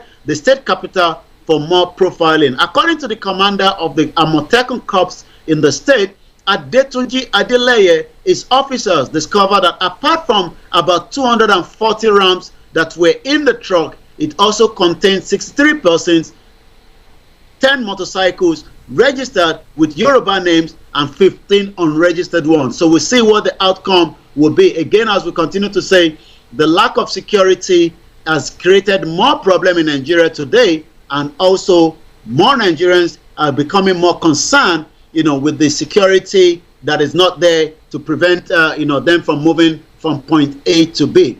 So let's touch on more other headlines, and then I'm going to come back again to you in the studio. As we do know, the election is getting closer, and the countdown on Star Radio UK this morning, continue to be something that we focus on as well. 358 days, 12 hours, 28 minutes, 37 seconds is when the next general election is meant to take place. But there's a lot of questions on the table. Is this election going to hold at all, with more agitation, more self-determination, both from the southwest, the southeast, and the middle belt, and some from the northern part of the country as well? But that is not stopping the campaign of the politicians, as some of them have started doing what they know best. I saw one of the senators known as Yayi And the question again is, where do they get all this amount of money? It's time now for the distribution of different kind of materials, to people within the locality, or sometimes to the state government as well. As I've seen that, Senator Yayi, representing Alimosho local government, have started distributing motorcycle, ground pepper, generator, and also some vehicles as well. That shows that this country, will continue to experience these bad politicians that tend to use election to who average Nigerians, for their vote as well. This headline says 2023 presidency, zoning in PDP constitution since 2011, says Baraji.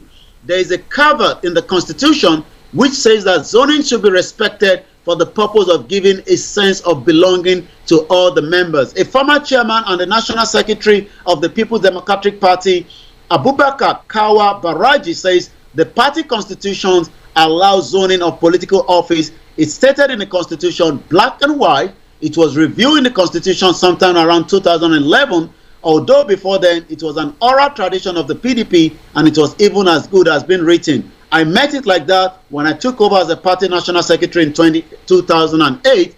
Mr. Baraji explained. He added that even when it was an oral, the tradition of the party, it was highly respected. It was formally included in the constitution in 2011 when we were reviewing the party constitution before I left. So we see what is going to happen, whether there will be zoning of the election to the southwest, the southeast, or back to the northern part of the country as well. I'm going to take two more, come back to you in the studio. Remember, if you're sending money home to your loved ones, SendWaves is the best way to send money to your loved one back in Nigeria. Let's touch more on one or two headlines before coming back again to you in the studio. It seems not to be going very well in Nigeria presently, as stations are now running out of petrol. The scarcity is paralyzing most of the state. I saw a video coming out from Abuja yesterday, and that individual behind the commentary of the video says, in a very long time, will this petrol station not have a petrol? But it seems things is falling apart as we speak right now. Stations run out of petrol, scarcity, paralyzed state, and we continue to monitor that as well. Remember the Ikoyi building, where a 21-story building collapsed and multiple people died as well.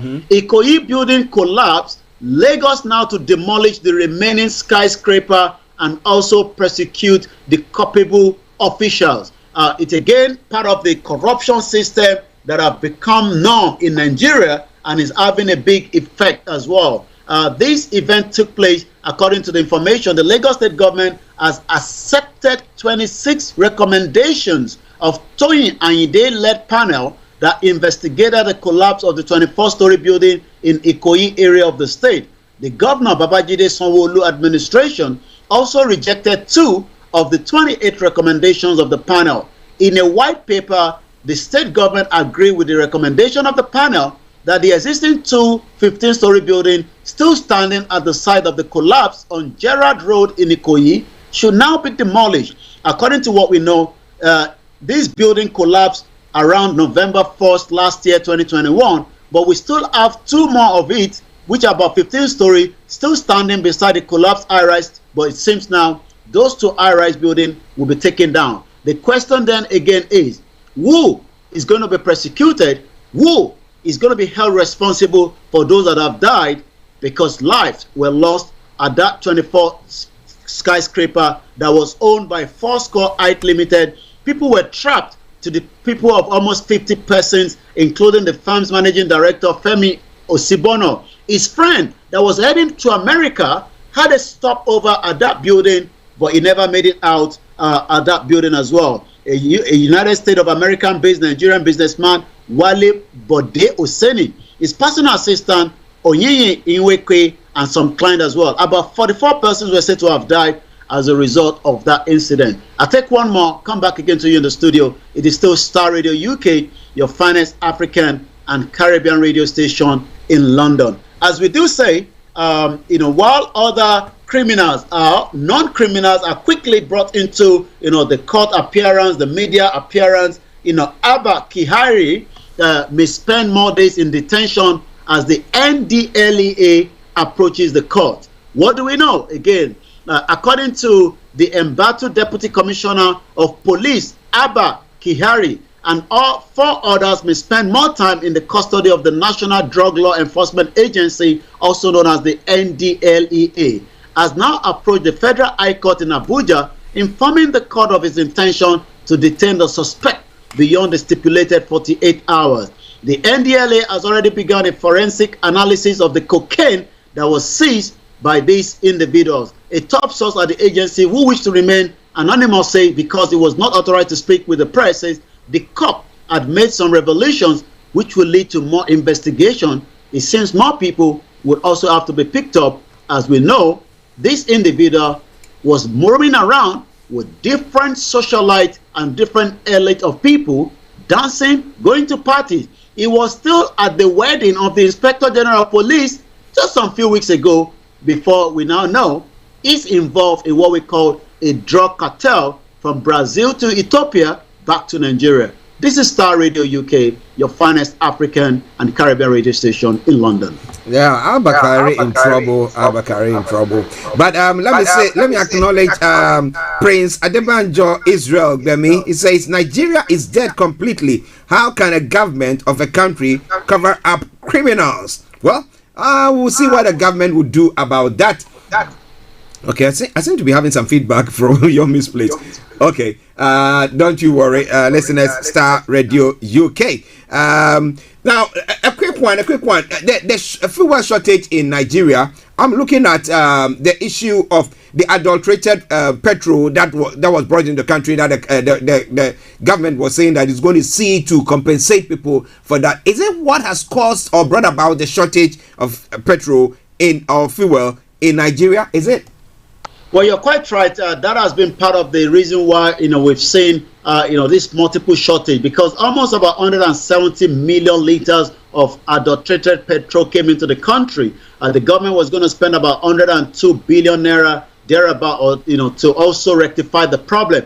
But what you got to understand is already, the country do not have a full functioning refineries. As much as this government promises, when they were coming in, part of their promises that they will have refinery, but probably they're still waiting for the Dangote refinery. So that has created the problem. But also remember that in February this month, the government was meant to, to scrap the, suspend the subsidy, and that would have pushed the price of the petrol up. Could this be also a kind of a tactic, to say that we have, adulterated petrol in the country? Because currently now, Nigerians are already paying extra more to what they were paying some few weeks ago on the price of the crude oil, or the petrol rather, that they are using. You will wonder why a country that is the 6th largest crude oil doesn't have a full functioning refinery, but we have to wait from those countries like Belgium, that is not even to the population of Lagos State, to help us refine some of this, crude oil before it brought back into the country. Yes, the adulterated petrol has created part of this problem, but there's always been problem in the NNPC.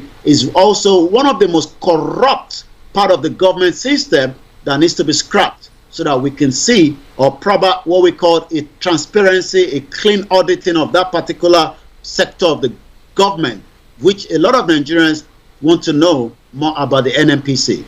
Well, I hope that the EFCC will be investigating the corruption that goes on in the NNPC. But well, someone will tell you that this is done in a cavalier manner, therefore it's difficult for government to do so. But listeners, in Star Radio UK, it is your favorite African and Caribbean radio station in London. If you are listening to us, let's ask you one question. If you are from the east, or you are from the west of Nigeria, or from the north, do you think that maybe giving a referendum to those in the southwest and those in the southeast, let them decide their own future, let them decide whether they want to be part of Nigeria or they want out of Nigeria, will solve all the problems, will bring about the peace in the country? Do you think that will happen? I want to hear from you. But let's go to Yomi for some of the stories making the rounds in the social media platform. Over to you, Yomi. 41 minutes past 11, and yes, we do have a couple of them ready for us. Let's go straight to it.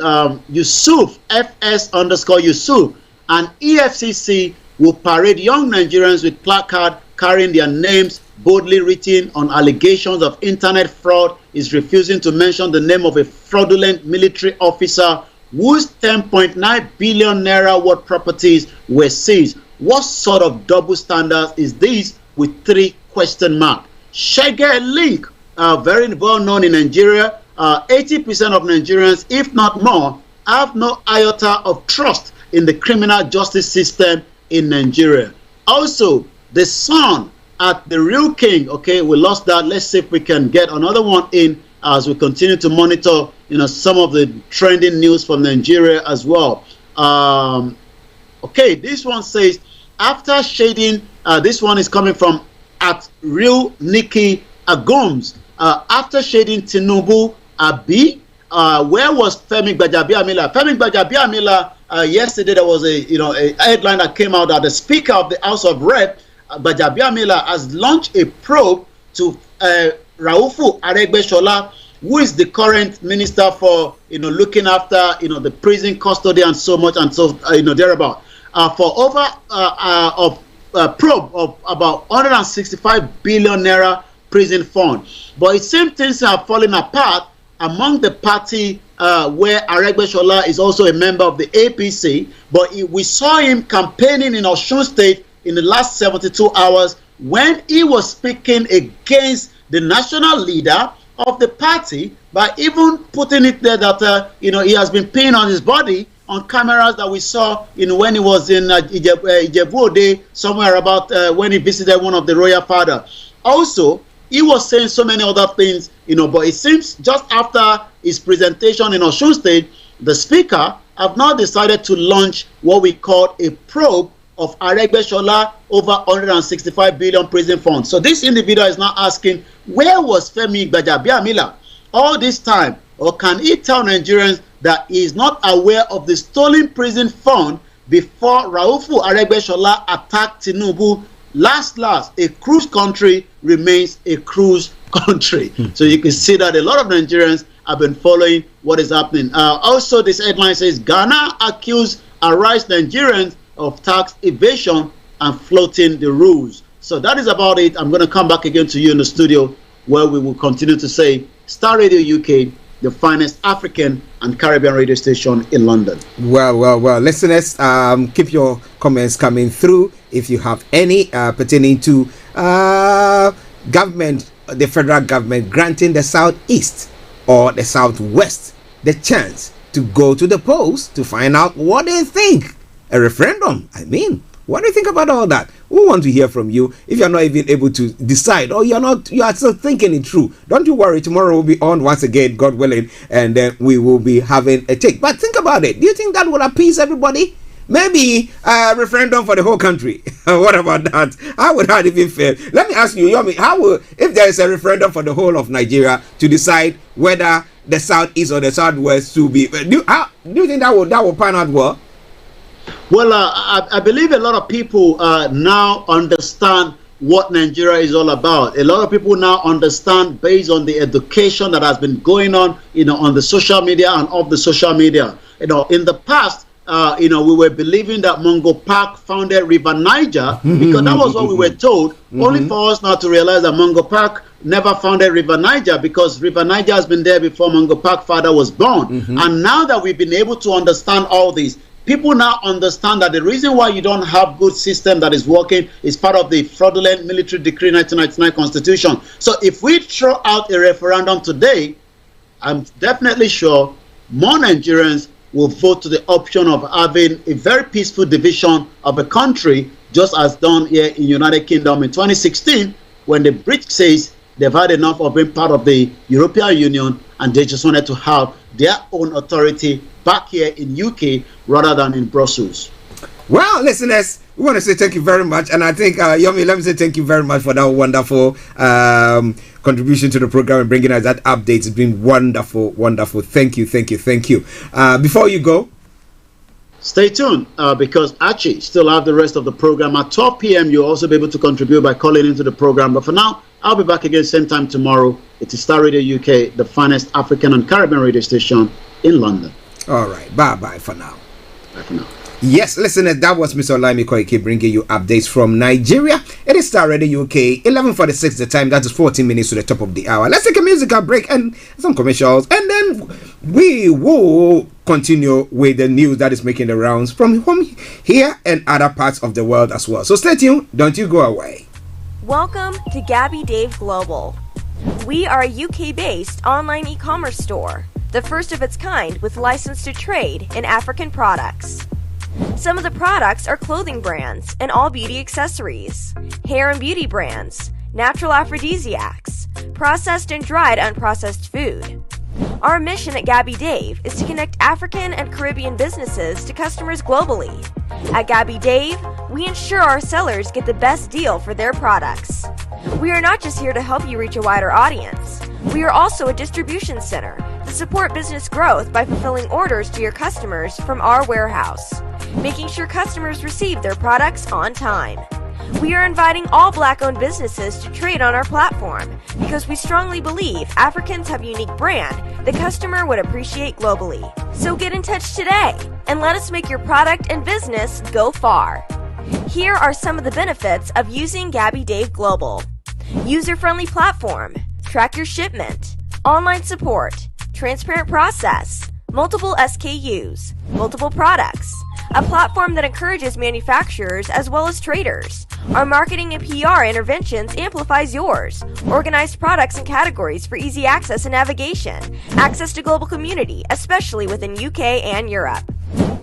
That has never been easy until now. Join us this and every Thursday from 7 p.m. to 8:30 p.m. live on the Property Hour show on Starr Radio UK, where we talk to mortgage brokers, property developers, estate agents, landlord, tenant, property consultants on how to invest or get into the property business and make money. You can't afford to miss this. The Property Hour show is your best source into the property industry.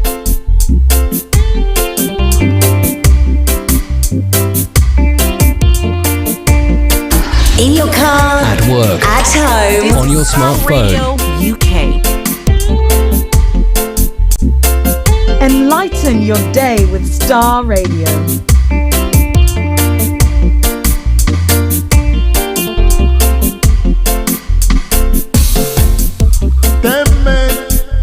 $10 and one man who gets. Hey, hey, hey.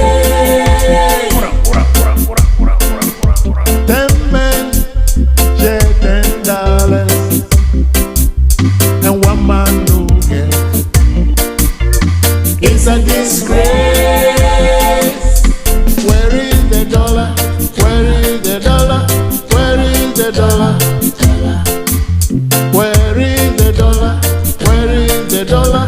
Where is the dollar? Give gorilla. In your car, at work, at home, on your smartphone. Give to monkey. Hey, hey, hey. Give gorilla bananas to give to monkey. Yourself, you know.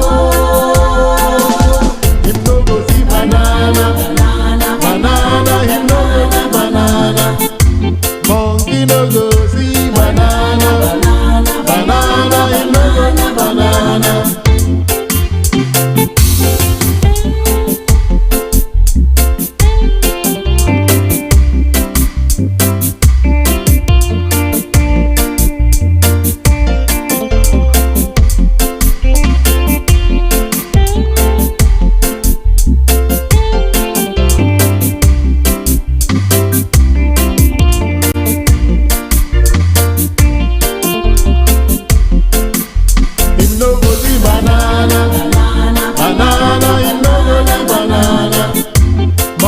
no go see banana.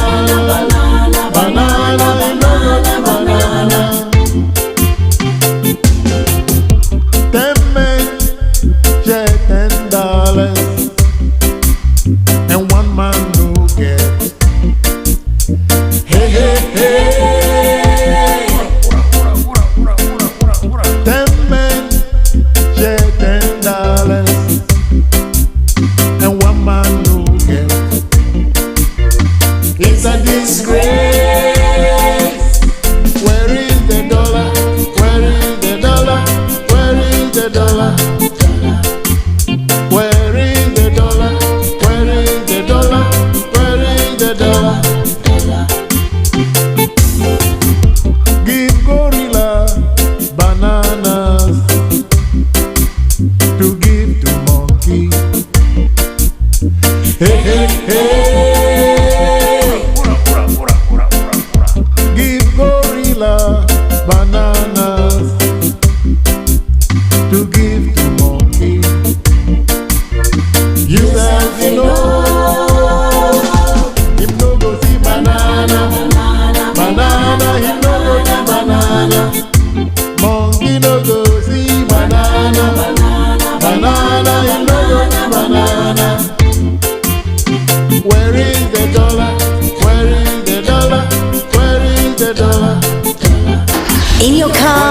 work, at home, on your smartphone. Radio UK. Him no go see banana, banana. Him no go see banana. Monkey no go see banana. Well, show me the dollar. Where is the dollar from the Zogo man himself? And I want to welcome you all back to the program at Starr Radio UK, your favorite African and Caribbean radio station in London. Hope you got yourself some hot or cold drink, whichever is appropriate that you took during the course of the break. But we're going on. Prince Adebanjo says that referendum is the solution. CSI must be released unconditional. Yoruba Nation, no going back. That is Chief Sunday. It's CSI. Yeah, that's the one. That's CSI. Okay. Must be released without any condition. That's unconditional. Yoruba Nation now, and he believes that referendum will be the only way forward for Nigeria. But now let's look at some of the stories making the rounds here in the UK and other parts of the world as well. If you want to call in, the lines will be open in the next 7 minutes for you to also add your voice to the discussions. But hold your horses. Let's look at some of the stories making the rounds here. Now, in the UK today, red warning issued for Storm Eunice. It's another story making the rounds there. The story says a severe weather warning has been upgraded to red, the highest level for parts of southwest England and South Wales on Friday, meaning there is danger to life from flying debris. The Met Office warned Storm Eunice could bring gusts of up to 90 miles per hour, causing significant disruption. Now, damages to homes, train cancellations, and power cuts are also likely. A lower amber warning for wind remains in place for the rest of Wales and most of England as far north as Manchester. The government is holding an emergency Cobra meeting to discuss the response to the incoming storms. Now, there are concerns that Storm Eunice could bring coastal flooding to the west, southwest, and south coast of England. The River Severn is also an area of concern as well. Government sources saying that the storm surge could coincide with high spring tides. The source said they were well prepared with more than 250 high-volume pumps and 6,000 trained staff able to be deployed, adding they were not taking the threat posed by Eunice lightly at all. The red warning is in place from 07 hours GMT until 12 hours GMT on Friday. The Met Office said extremely strong winds will develop over southwest England and South Wales early on Friday, with widespread inland gusts of 70 to 80 miles per hour, up to 90 miles per hour near some coasts areas. So please, if it is not an essential travel, please don't take it. Yeah, just relax for once. Just hook into it and just stay and be safe. We love you to bits. We want you to be safe so that we can have you. We can have a chat with you, and one day we can cut a drink with you. What about that? It's all coming your way from Starr Radio UK, your favorite African and Caribbean radio station in London. Just bear with me. Just bear with me. As you know, the team are telling me my camera is playing up again. So just bear with me whilst we try to sort that out. So whilst we do so, okay, let's see. I think we might be back on. Let's see if it's back on. My apologies for that as well. Okay, just bear with us. Let's take a quick break, and then the technical team will sort that out, and then we continue. Stay tuned. My apologies. Hi guys, this is your friend Uruj from SendWave. SendWave is a money transfer app that is used by people all over the world to send money to their loved ones in Africa. With SendWave, you can send money to Ghana, Nigeria, Kenya, Uganda, and Tanzania. And the best part is, SendWave is absolutely commission-free. Our exchange rates are excellent. You can see for yourself by checking them out on our website. So how do you use SendWave? SendWave is an app that you can download onto your phone from the App Store or Google Play Store. The app is free to download. After downloading it, just open the app and enter your name, email, and phone number. That's it, you're good to go. Make sure you use the promo code SR, S for Star, R for Radio. This promo code will give you £5 free credit to send to Africa on your first transaction. Your money will be delivered to your recipient within seconds. Feel free to call me on 0749 7377 647 at any time. I'll be happy to tell you all about Sendwave and help you in any way I can. Remember to use the promo code SR for £5 free credit. Medasse. Hi everyone, it's your girl BB Clement, the author of How to Go from Employee to Entrepreneur and the host of your weekly business show, BB Means Business, the show where we discuss everything you ever wanted to know about business but you were afraid to ask.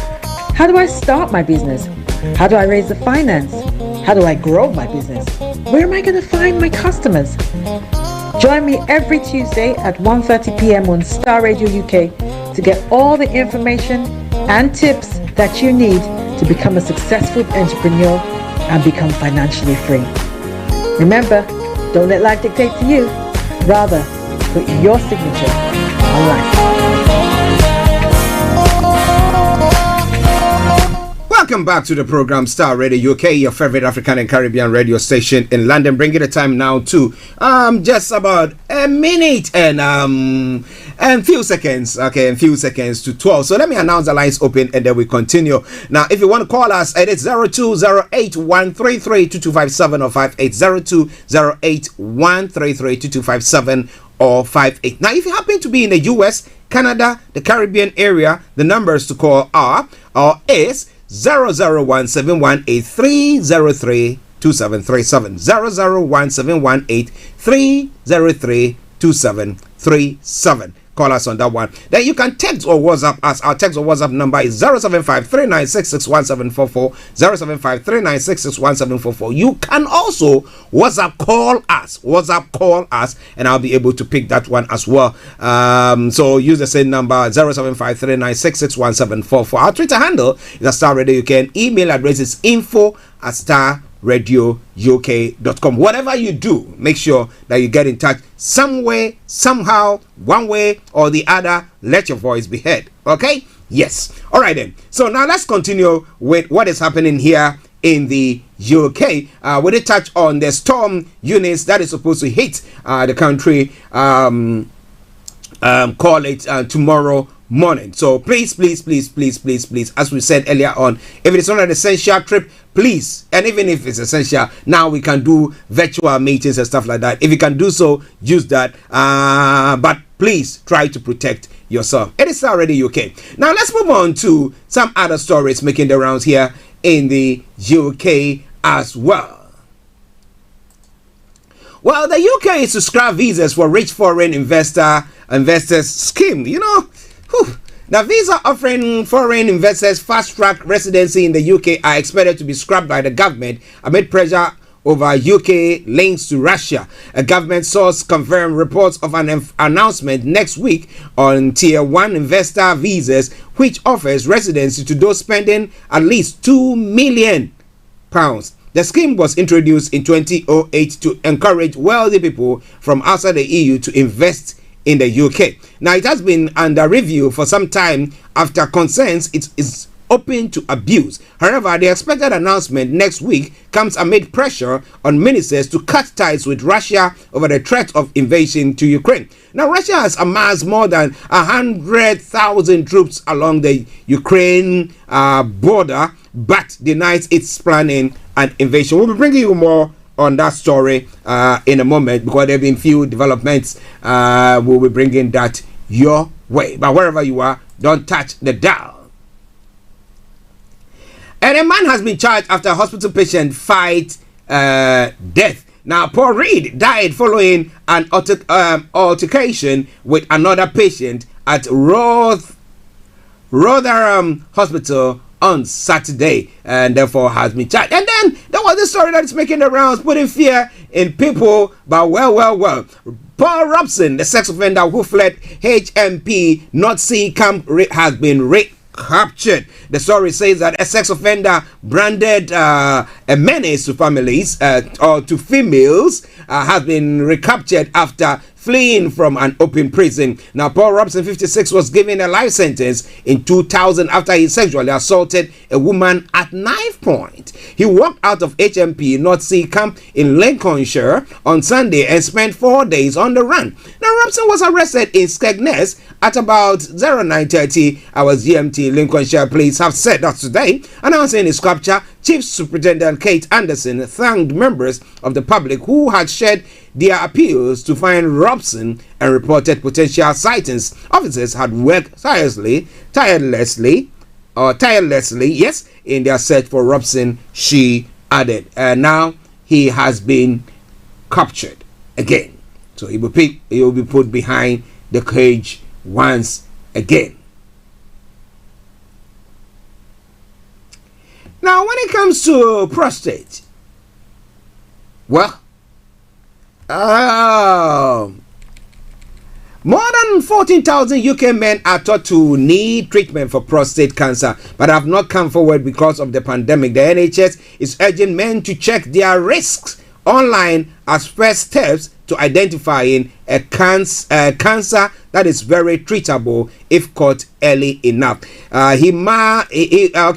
lady who is talking about the dad said, he was my best friend. He was and he will always be my best friend. That Danielle Ray was extremely close to her father, Johnny. Literally, we used to say that we were each other's twin. We literally had same mind set, and we were very, very close. So it's very difficult without him. As Danielle, known as Dan, to her father, approaches her 30th birthday, it weighs on her mind she will reach one of life's milestones without him. She was just 25 when Johnny died after being diagnosed with prostate cancer. Johnny himself was only 63. Now, losing her father to a disease that if caught early enough is very treatable has been hard to take. His diagnosis came as a shock. He did have some symptoms, now I realize, but sort of out of the blue, he was referred, I think, when the symptoms sort of became worse, and he was diagnosed in October 2015. It probably must have started a couple of years beforehand, but you just don't think is ever going to happen to you or to affect your family. Johnny died 2 years after being diagnosed. Danielle feels his initial symptoms, needing to go to the toilet frequently, also weren't recognized by his doctor soon enough, and says her father didn't push for a second opinion. Not to mention that many men find talking about prostate problems difficult. The charity Prostate Cancer UK and the NHS believe thousands of men could be living with the cancer but don't yet know it. Now, since April 2020, more than 58,000 men have started treatment for prostate cancer, but that is 14,000 fewer than would have been expected when compared with the pre-pandemic numbers. Now, Nicola Tallet, acting chief executive of Prostate Cancer UK, says the pandemic has had a real impact on the numbers seeking help. Prostate cancer is the most common cancer in men, but the pandemic has meant thousands of men have not come forward for diagnosis and could be missing out on living-saving treatment, she said. Although thousands of men are still being treated each month, if things don't change soon, the number of men missing out will continue to grow. Men have been telling us that they haven't wanted to bother their GP during the pandemic, particularly if they don't have any symptoms, which is the case of most men with early prostate cancer. This means men at higher risk of the disease are not having those vital conversations about their risk that can lead to a diagnosis. Okay, the charity has a 30-second online risk checker to allow men to find out more about their risk and what they can do about it. And I tell you that the moment I finish this program, I'm going to be doing that. So why not also do that? It's coming your way from Starr Radio UK, your favorite African and Caribbean radio station in London. Let me have a sip of some water, please. Thank you.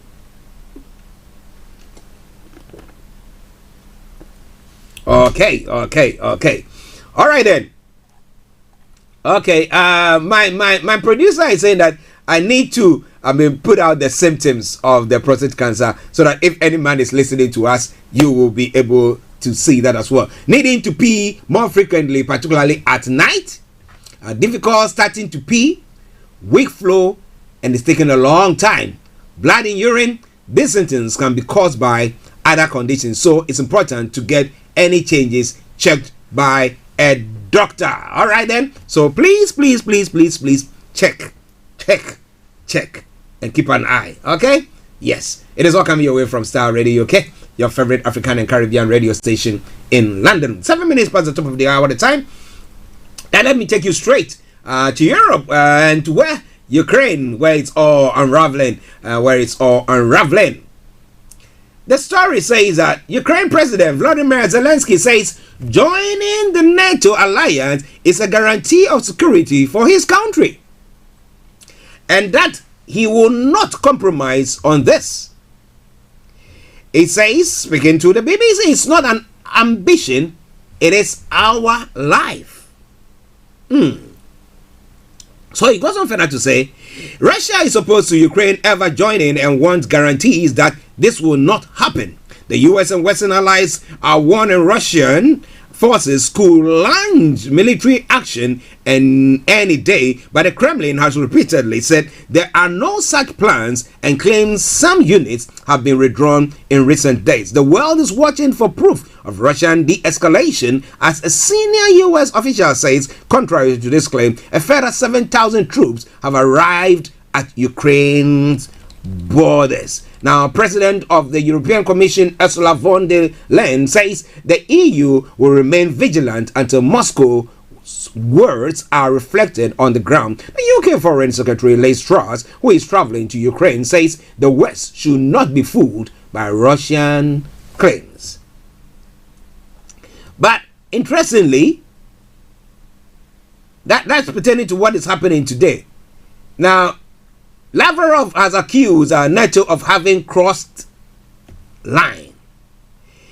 He's a bit more from Russian foreign. Russian Foreign Minister Sergei Lavrov, who has been speaking in Moscow, responding to a statement from NATO announcing it's deploying additional forces. He says, by deploying troops, NATO is doing exactly the same thing that it accuses us of doing, describing the alliance as having crossed the line. Now, Lavrov continues, but of course, the speciest part of the statement is the very beginning. We are gravely concerned by the very large scale, unprovoked and unjustified Russian military build-up in and around Ukraine and in Belarus.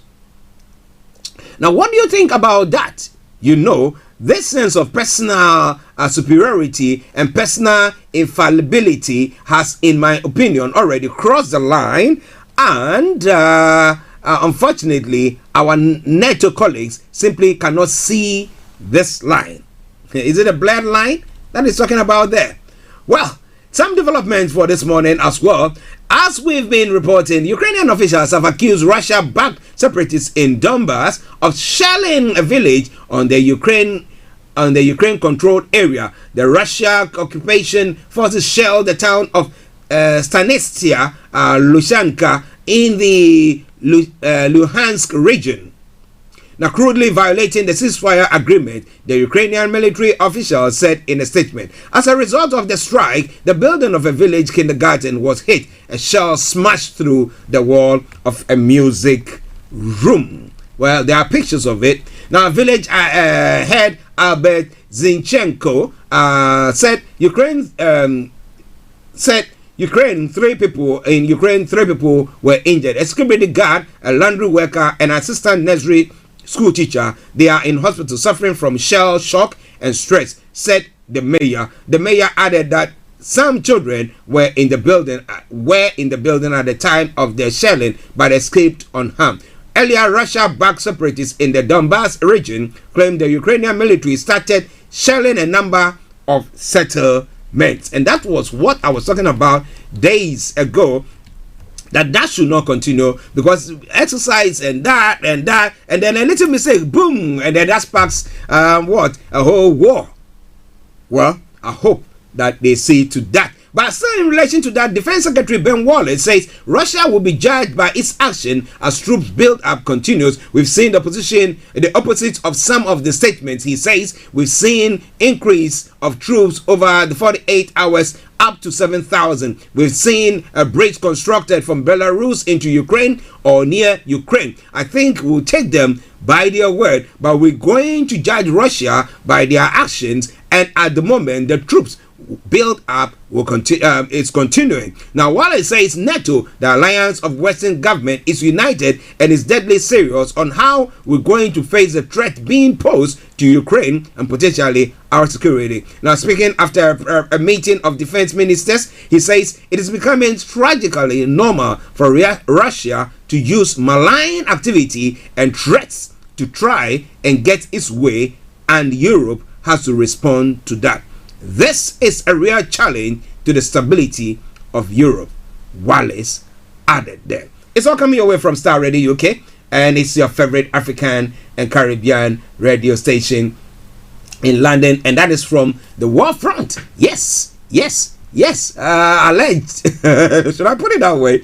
Okay, war front in Ukraine. All right then. Okay. Now, let's look at some other stories making the round. Ottawa standoff continues as blockades cleared. Ottawa police have issued leaflets to remaining protesters, telling them to leave the area. However, they are still there. We'll see what happened after that. Yeah, it's all coming your way from Starr Radio UK. First woman in world believed to be cured of HIV. I think that story is quite an interesting one. Wow.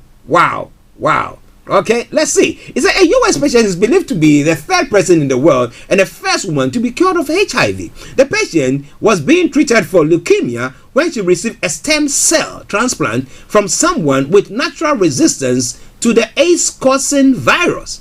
The woman has now been free of the virus for 14 months. But experts say the transplant method used involving umbilical cord blood is too risky to be suitable for more people with HIV.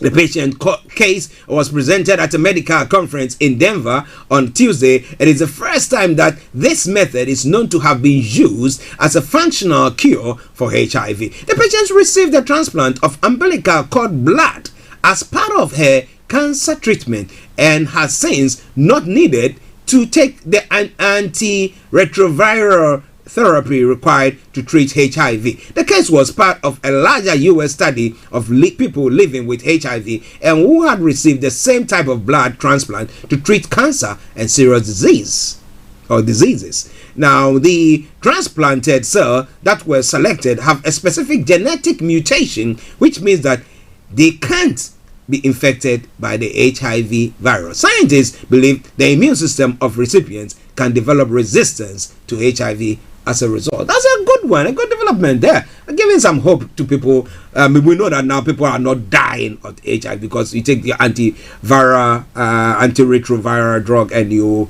be okay there. But kudos to our scientists and more grace to their elbow.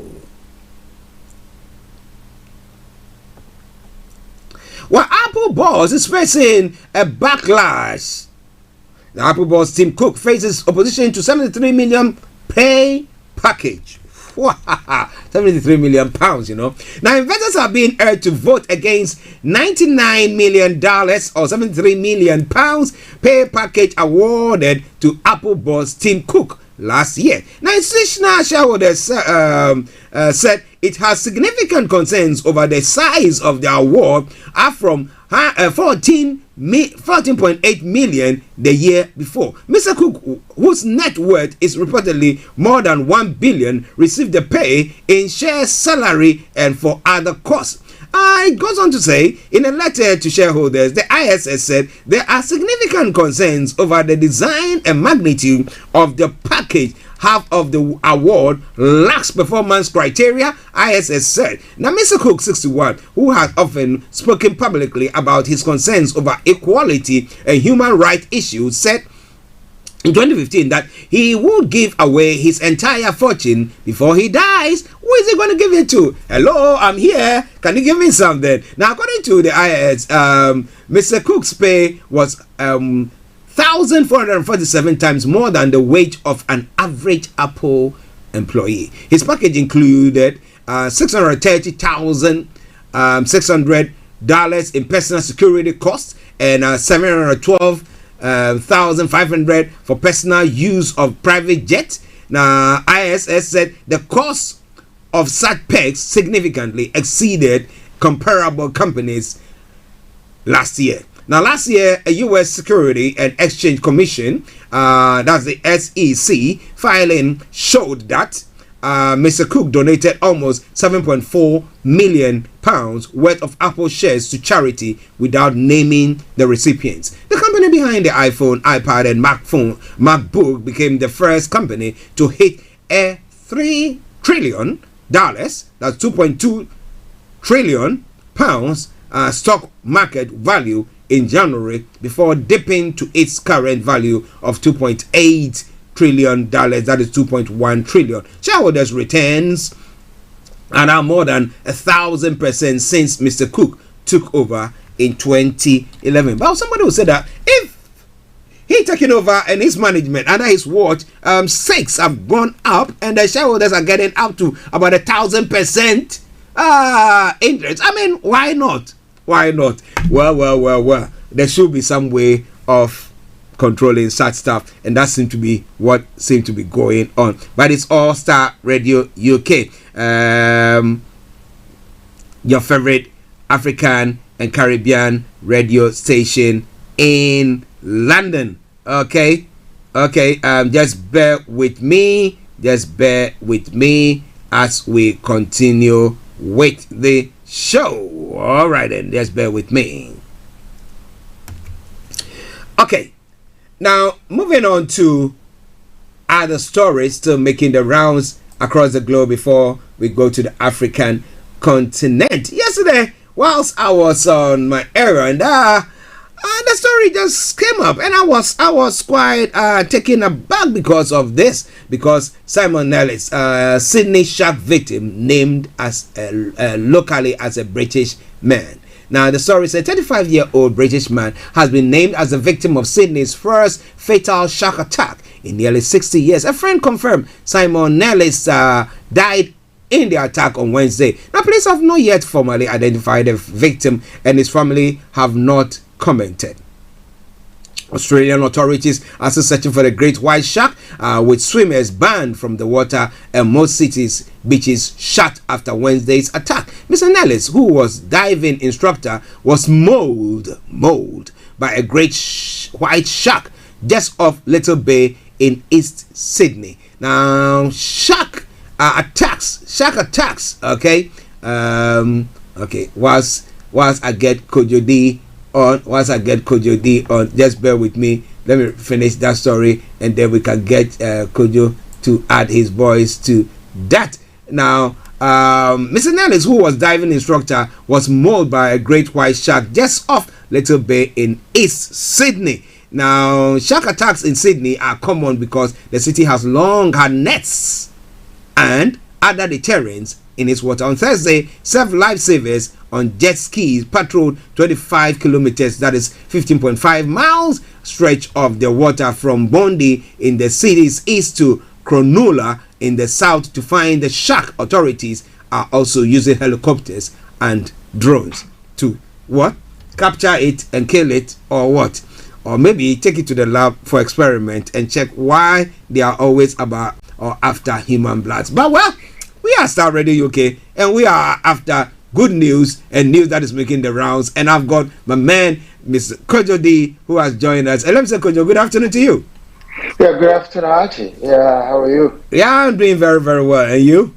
I'm good. Great, Yeah.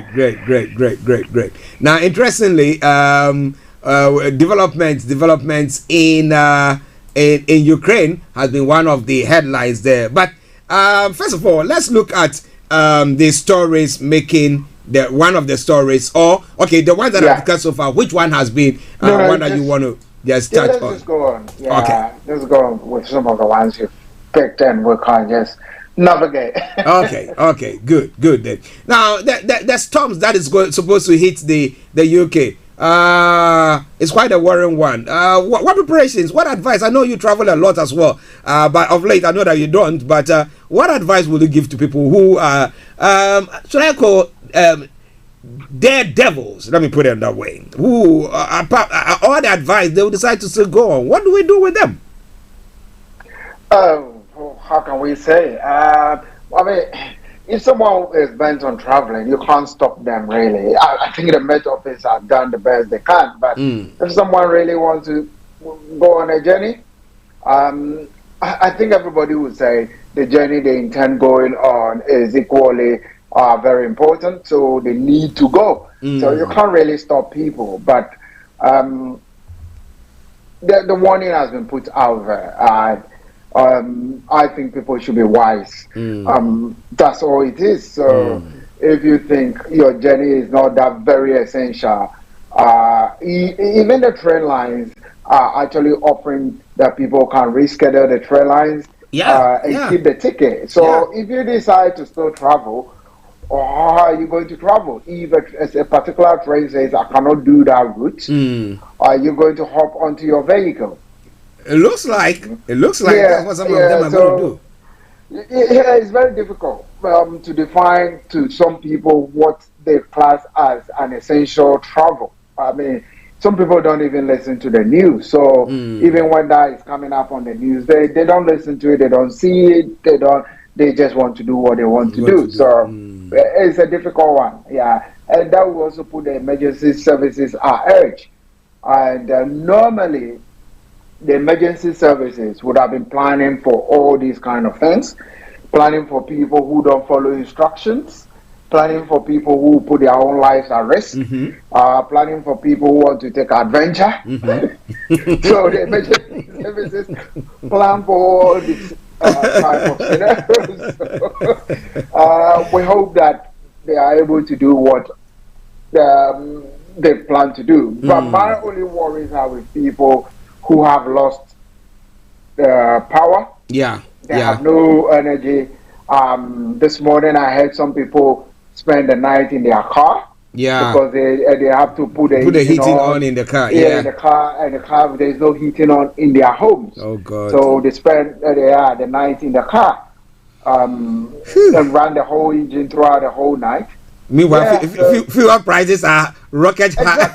Exactly. Well, skyrocketing.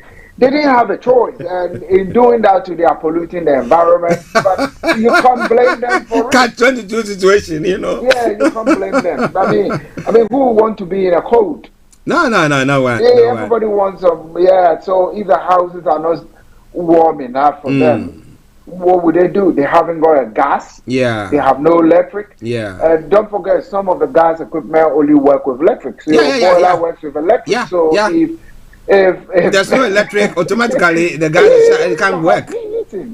Except you have one of those portable gas heaters. That you can. I don't see many around. No, people don't have those at home. So you can decide that you put it in your living room and then you light it, and then exactly. So most people don't have it. So what would they do? Spend the night in the car. Interesting. Well, as we've said, if you are listening to us, please, if you can, please don't make any journeys or during this time. Some people who want to travel out of those areas, if they have family in the south here, they probably want to travel down to the south to places that they know they won't suffer any power. So that they can have. So some of those people who are going to embark on that journey really are people who want to live. Okay, then they have to live like now. If they are living like now, it's much better than waiting till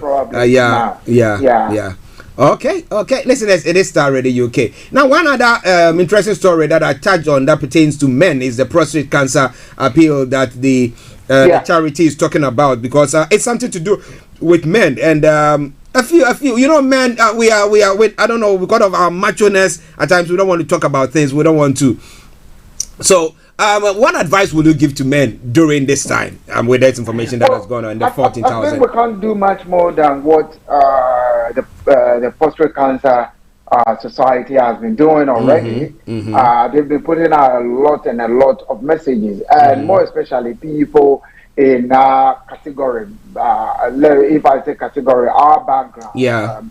I'm referring to Black and Asians to some large extent. The statistics shows that we are most vulnerable to getting prostate cancer as compared to our Caucasian friends. So people have lost their dads, people have lost moms, people have lost all kinds of their young people to prostate cancer, because probably especially with people who are fit and healthy, and maybe engage in a lot of sport, they probably will not even realize. People who are very athletic will not even realize that because it's something will not necessarily show to people who have a certain kind of lifestyle. Except, I mean, famously, the former BBC presenter, I forgot. He also had it in his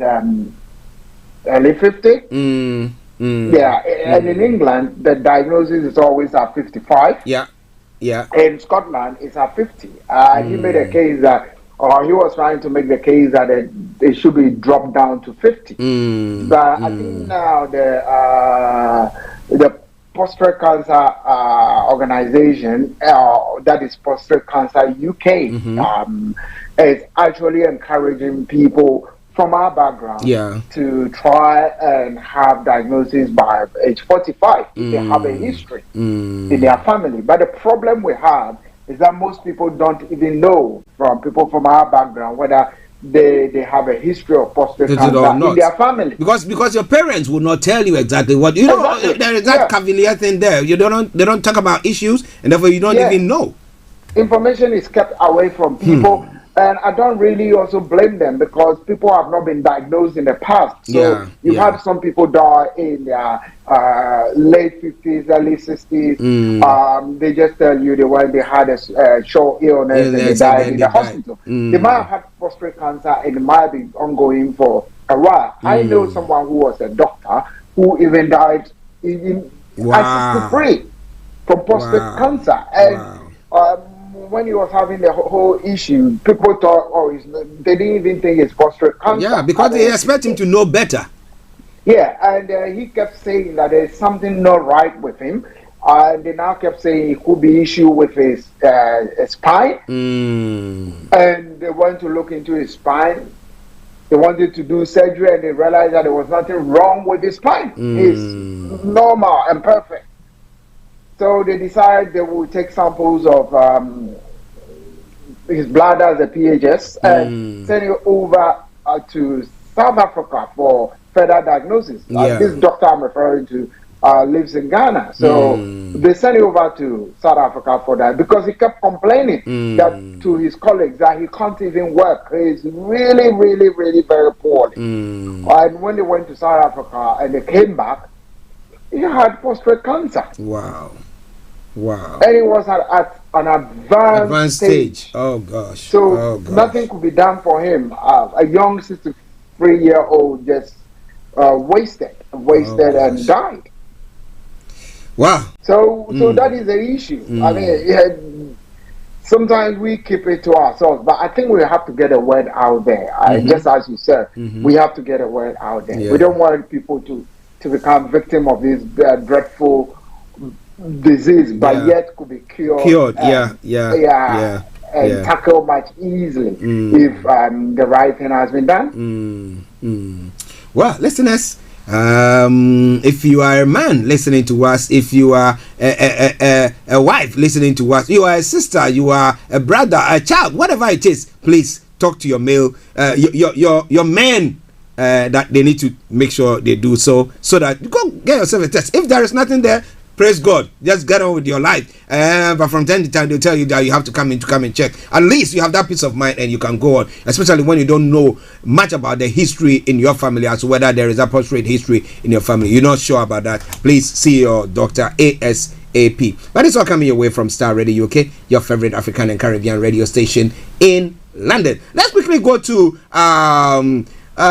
Ukraine. A quick one from there, and then we can go to Africa. Now, there have been some small skirmishes that have gone on. Now we have the Ukrainian leader saying that, look, it's not that we might be thinking about it, but we know that we must be part of the NATO for our security.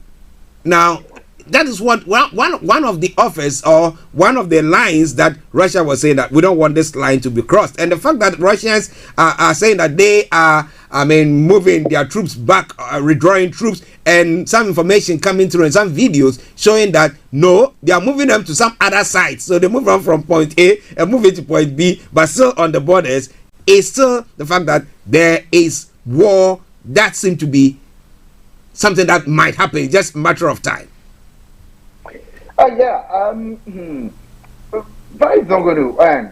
So long as Russia or and Ukraine shares a border, and currently the last stop for NATO to enforce itself will be Ukraine, and that will be the border with Russia. And you know, the whole of the eastern Ukrainian territory is open and flat plain area.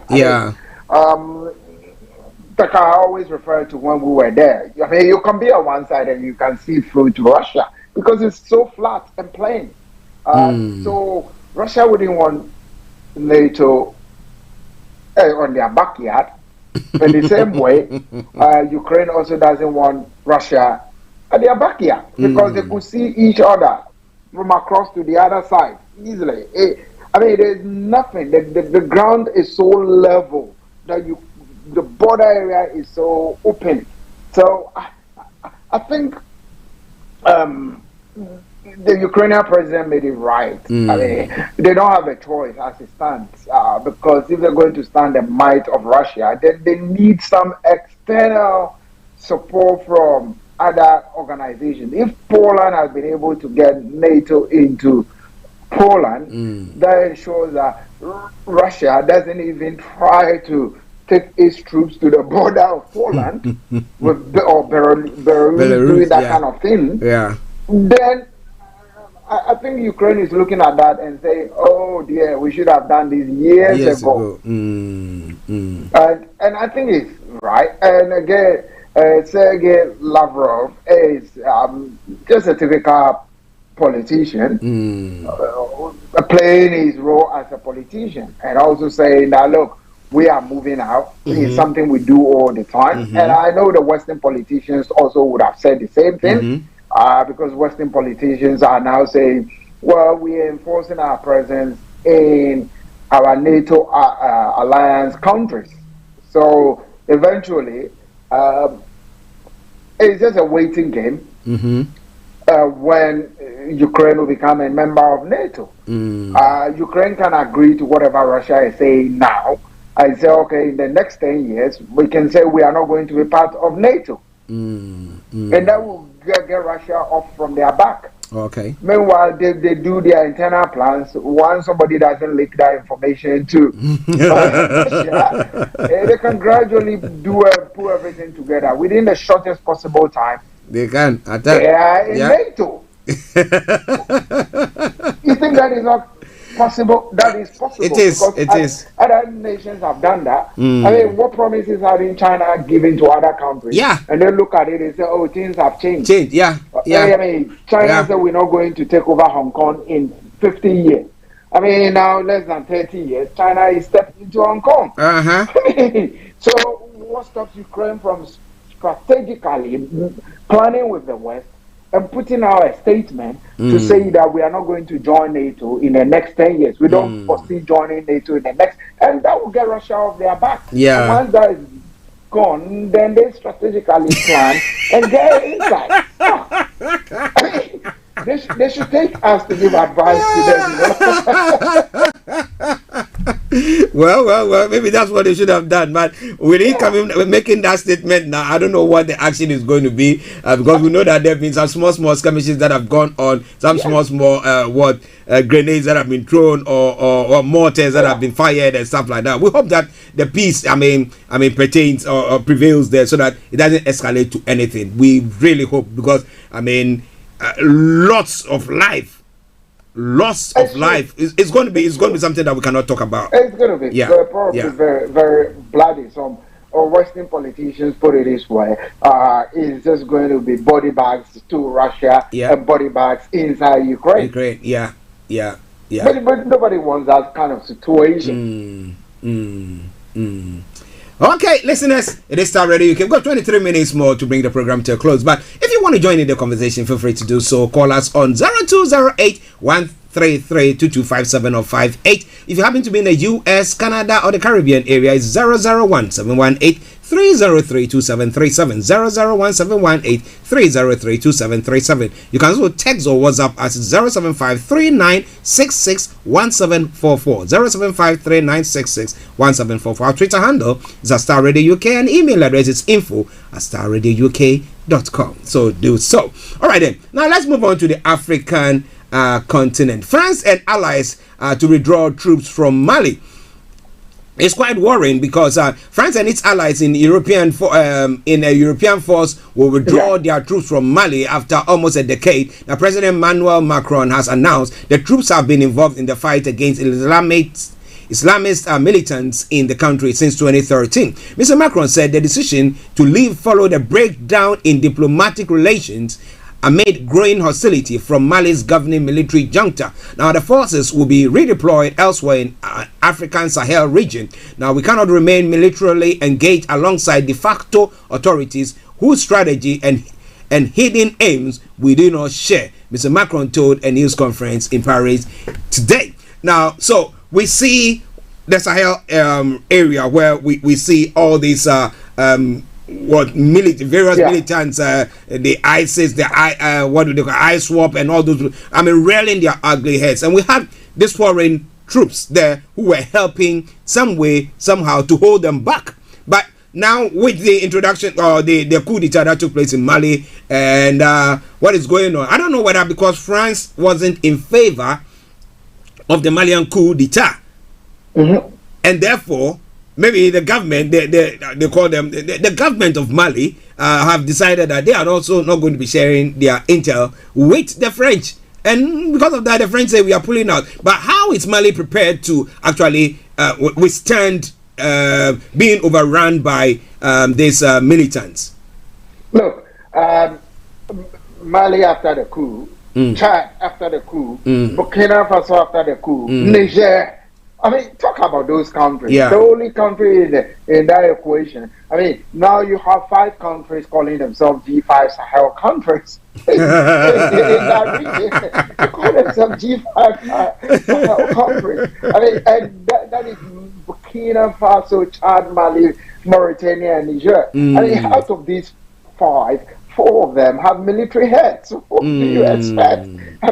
And they don't really want anything to probably do with France. Anyway, France hasn't been quite vocal and quite influential in that part of the country. They had started armies trying to help different regimes within this country. And obviously, when the coups were staged in those countries, France decided, I'm going to condemn these coups. And the people said, you can condemn the coups. Well, we will have a strategic alliance with Russia. So I think it just tells of France's dwindling influence over those countries. France previously held so much influence and sway in countries like Mali, Burkina Faso, Chad, and Niger, Mauritania to some extent. But now, what are they doing now?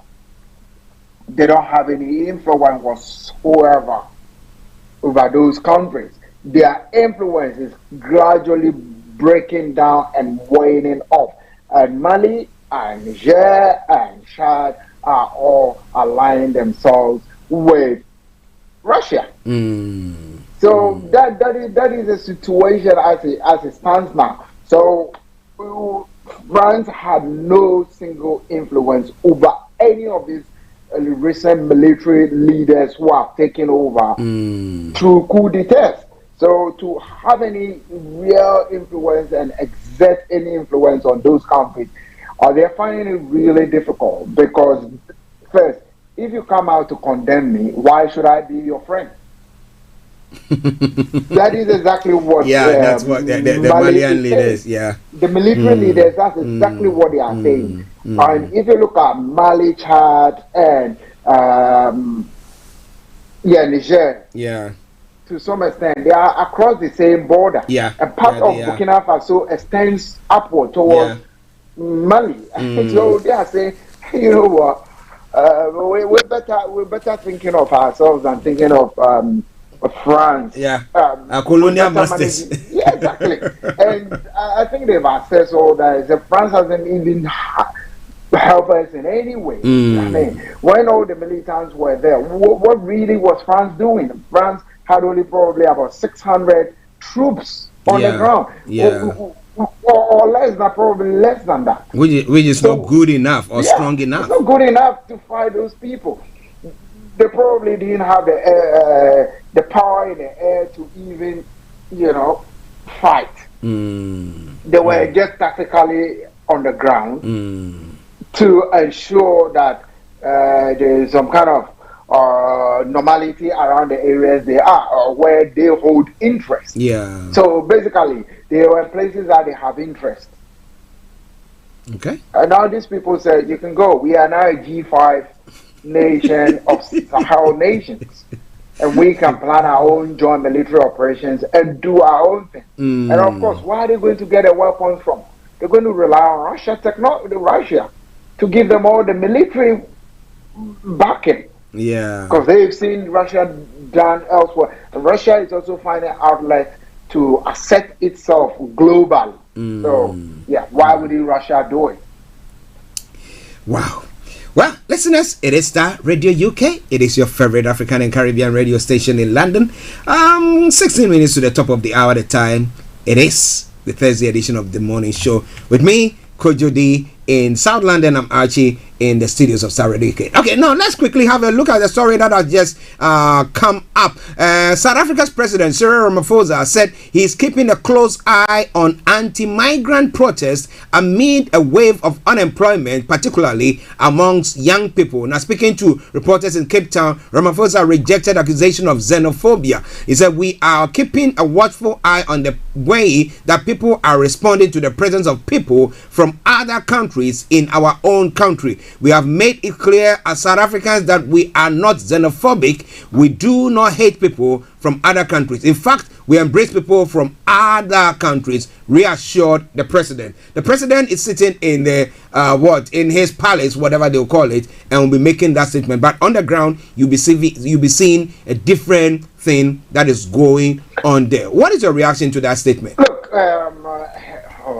well, they can say whatever they want to say, but I think people have made up their minds about the behavior of people within South Africa. I mean, it's true that the government would say they are no, they don't hate other people from other nations. It's true that they will put out a political statement, which they have always denied that fact. But on the ground, a lot of the people on the ground, South African citizens, a lot of them do not hate foreigners.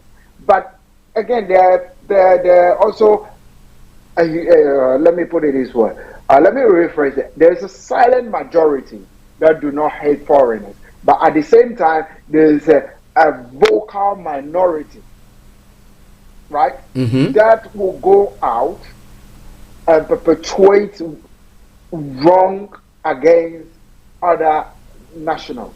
So that is what the situation is. Look, they blame all the economic trouble on foreign nationals. They blame all their unemployment on foreign nationals.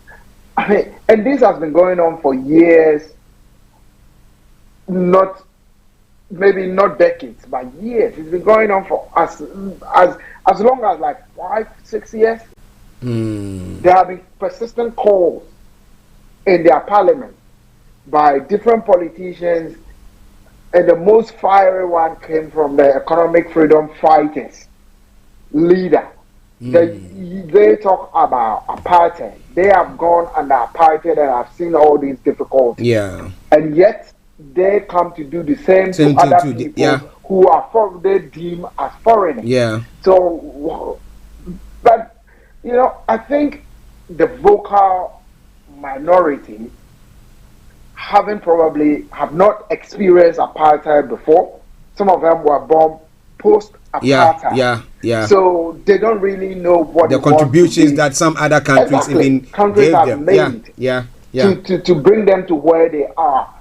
Practically, there were countries keeping their freedom fighters, keeping people who have been wanted by the apartheid regime. There were people who were being educated in countries like Ghana or Nigeria, keeping them away from the eye of their countries who simply had to suffer internationally because they decided to boycott a Commonwealth game because they perceived it that the United Kingdom was doing nothing to stop apartheid. And those countries were punished as a result.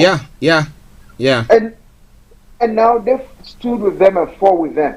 And unfortunately, some of those people from some of those nations are in South Africa. And this vocal minority is making life unbearable for them. I know somebody who has lived in South Africa for over 8 years, nearly 10 years. They still can't find employment. Although they have the best qualifications and things, they can't because they are a foreigner. They don't even, and these people that I know are even British passport holders.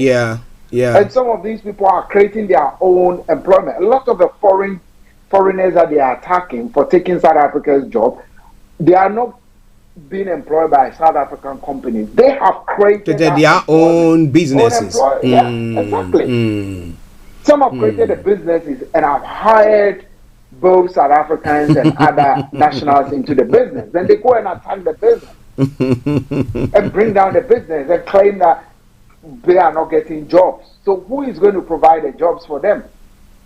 You know, interestingly, when it comes to things like that, you have these individuals who have not got the necessary educational requirement to get those jobs as well. Yeah, exactly. That's what I'm saying. You have this vocal minority who are just plain and wrong. They don't even understand politics. They don't even understand the issues. They don't even understand what the economy is, why the economy is that way. I mean, the last rampage they went out, they banned foreign shops. Those are shops. I remember. Those are not South African government shops. I remember. Those are shops operated by private individuals. Howbeit, they just carry different nationalities. And I think it's wrong. It's black on black. What kind of crime is that? and the South African government itself seems to be a bit powerless. To dealing with the issue, apart from putting out a political statement. I mean, I think I want to see them do more than putting out a political statement. I mean, because they have other foreign nationals working in their judiciary, working in their high top government, trying to help these countries. And some of them have lived there. Some of the people they claim to be foreigners are not even foreigners. They've lived there. Becoming citizens. I mean, it's just that they came from another country. They've lived there for the last 30 or 40 years. Let me ask you a quick one so that we can. There's one story that I want us to look at in Ghana before we go. But do you think that the ANC has been a failure to the blacks in South Africa? Well, to some extent. I mean, to some extent. That is why it's split up. The Economic Freedom Fighters Party was launched. Vastly a lot of. I mean, look, they hold goodwill with the people. That is why they probably kept winning the election. But the day that goodwill disappears, they are going to lose the election. If they have a strong party, currently the people within the ANC itself have a foundation within. But if we look ahead in the next 20 years, and the party is still going the way it is, I am sure the smaller parties will probably over time become strong and be able to, because as it looks, South Africa is more like a one-party state. Yeah. They don't have any alternative. Yeah. Unless there's a split in the front of the ANC, then. Well, it's already happened. That is why those other freedom fighters went, but they couldn't manage to come along with a chunk of people. Yeah. But if they manage to grow their party and come along with a chunk of people, if they manage to have a dynamic leader, someone a bit more dynamic than the firebrand. What's his name? Julius Malema. Yeah. More firebrand than him, then probably it's going to be a different story. Okay, listeners, it is Starr Radio UK. May your take on any of the issues that we discussed will be nice. We would love to know. You can put it on our Facebook page, and I promise you I'm going to read it. We've got only 8 minutes, but this evening exactly at 7 o'clock, KB Bossman will be coming your way with the one and only program that is the Property Hour. So make a date with him. That is exactly at 7 o'clock, and it will be preceded by BB Means Business program that came your way, a repeat broadcast that came your way last Tuesday. That is at 6 o'clock. Okay, so make a date with them. Okay, on those programs. But Kojo, before we go, now TD Jakes has stoked a bit of fire in Ghanaian politics or in Ghana by praising the president Nana Addo Dankwa Akufo-Addo. He spoke about how the Ghanaian leader has transformed the country. Now, President Nana Addo will be one of the speakers in his church. But in reaction to that, Dr. Sekou Nkrumah, the son of Dr. Kwame Nkrumah, has reacted to Bishop TD Jakes' praise of President Akufo-Addo during a church service. And in that word he used BS for the statement that TD Jakes made. But what do you think about all that? I mean, being a faith person and looking at what has gone on, do we at times, is he not, because he doesn't live in Ghana, so maybe he's not seeing reality. So outside looking in, you could see that the forest is, the trees and everything in the forest are all together. But when you get on the ground itself, you can see that they are separate. I mean, there are lots of things going on. What do you think? I saw that video yesterday. Somebody sent it to me, and I jokingly sent it to a friend in the US. I said, "This is a conference you have to attend since you are really in love with both people." Yeah, he didn't reply, and that's the truth. He's in love with both of them.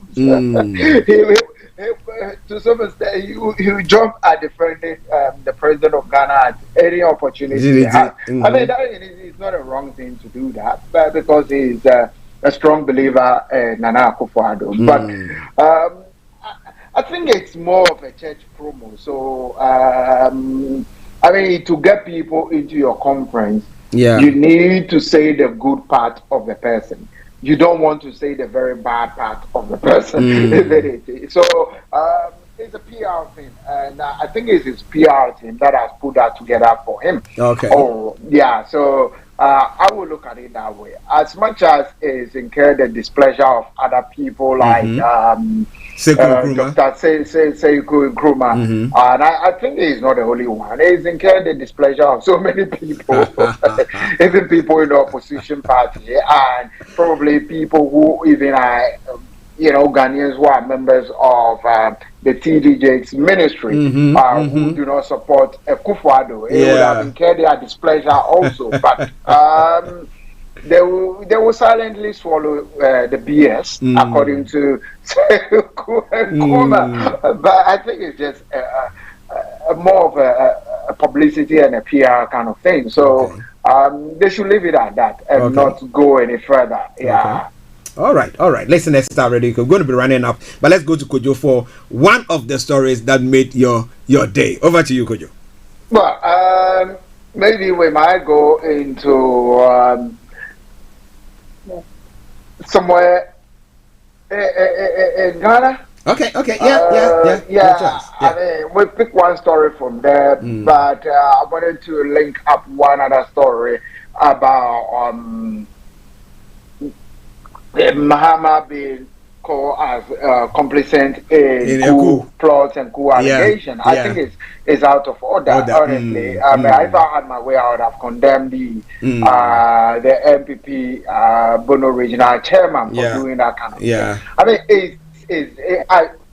there had been no occasion has any of these people linked him to any or even made mention of him in any of these stories. So I think it's just a bit of a far stretch for him to do that. It was recently that we saw somebody being dragged into the court, a journalist being dragged into the court and accused of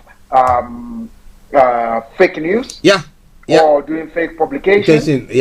And we've just seen somebody also doing that to a former president who has nothing to do with anything to do with any one further down, talking about the hated jihadist group Al Qaeda.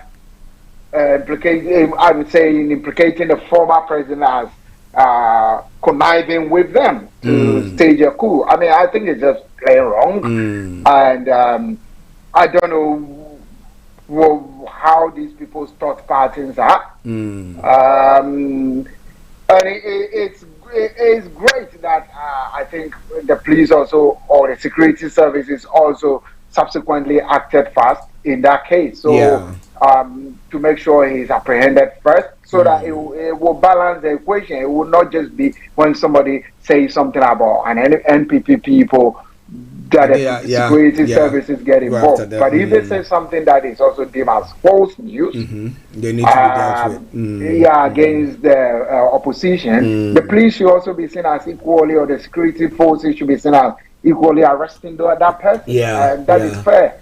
So I think I thought I'll bring that in to really balance the conversation we've had previously about a journalist being picked up and Oliver Barker Vomawo. Okay, Kojo, let me say thank you very, very much. Before you go. Before I go, I'll say we should stay tuned to this station. There are more programs coming up. There are interesting programs coming up. And this is a place to be if you are from the diaspora, as we call it, from the African and Caribbean diaspora. Stay tuned and just get a buzz filler from this station. Ciao, and have a lovely day. Okay. Ciao, Kojo. We catch up later. Right then.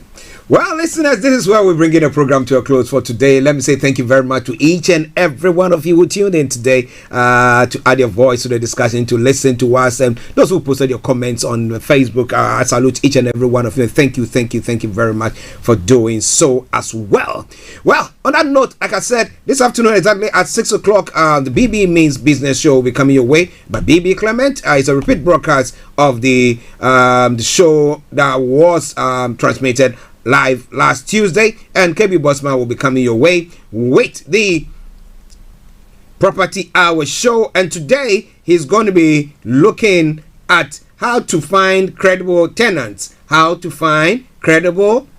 You want to know that? You have maybe a room, you have a house or something, and you want to rent it out, but you're not sure who can be that tenant that you want, who will not give you headache. So, you want to know how to find a credible tenant, then make sure you join KB Bossman on the Property Hour exactly at 7 p.m. and he will lead you and teach you what to do. So on that note, let me say thank you very much again. Tomorrow, God willing, we'll be coming your way with the Friday edition of the morning show. It's okay, thank God it's Friday edition, of course. So make sure all your dials are logged on to Starr Radio UK. I'm going to bring you lots of music this afternoon as well. So it's been me, Archie, Kojo D, and the one and only Olayomi Koiki, and you listening to us. We say have a lovely day. Bye-bye for now.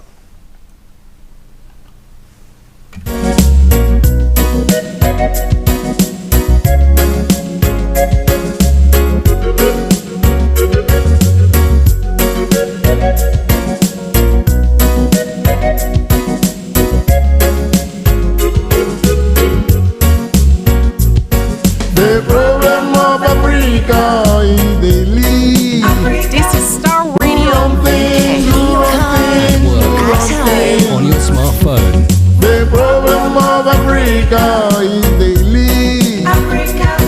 Who run things, who run things, who run things. Them all go to universities. Universities award them degrees. Big, big degrees. Degrees. Degrees. Big, big degrees. MSc in stealing. Bachelor of Arts, mismanagement. Another degree. Masters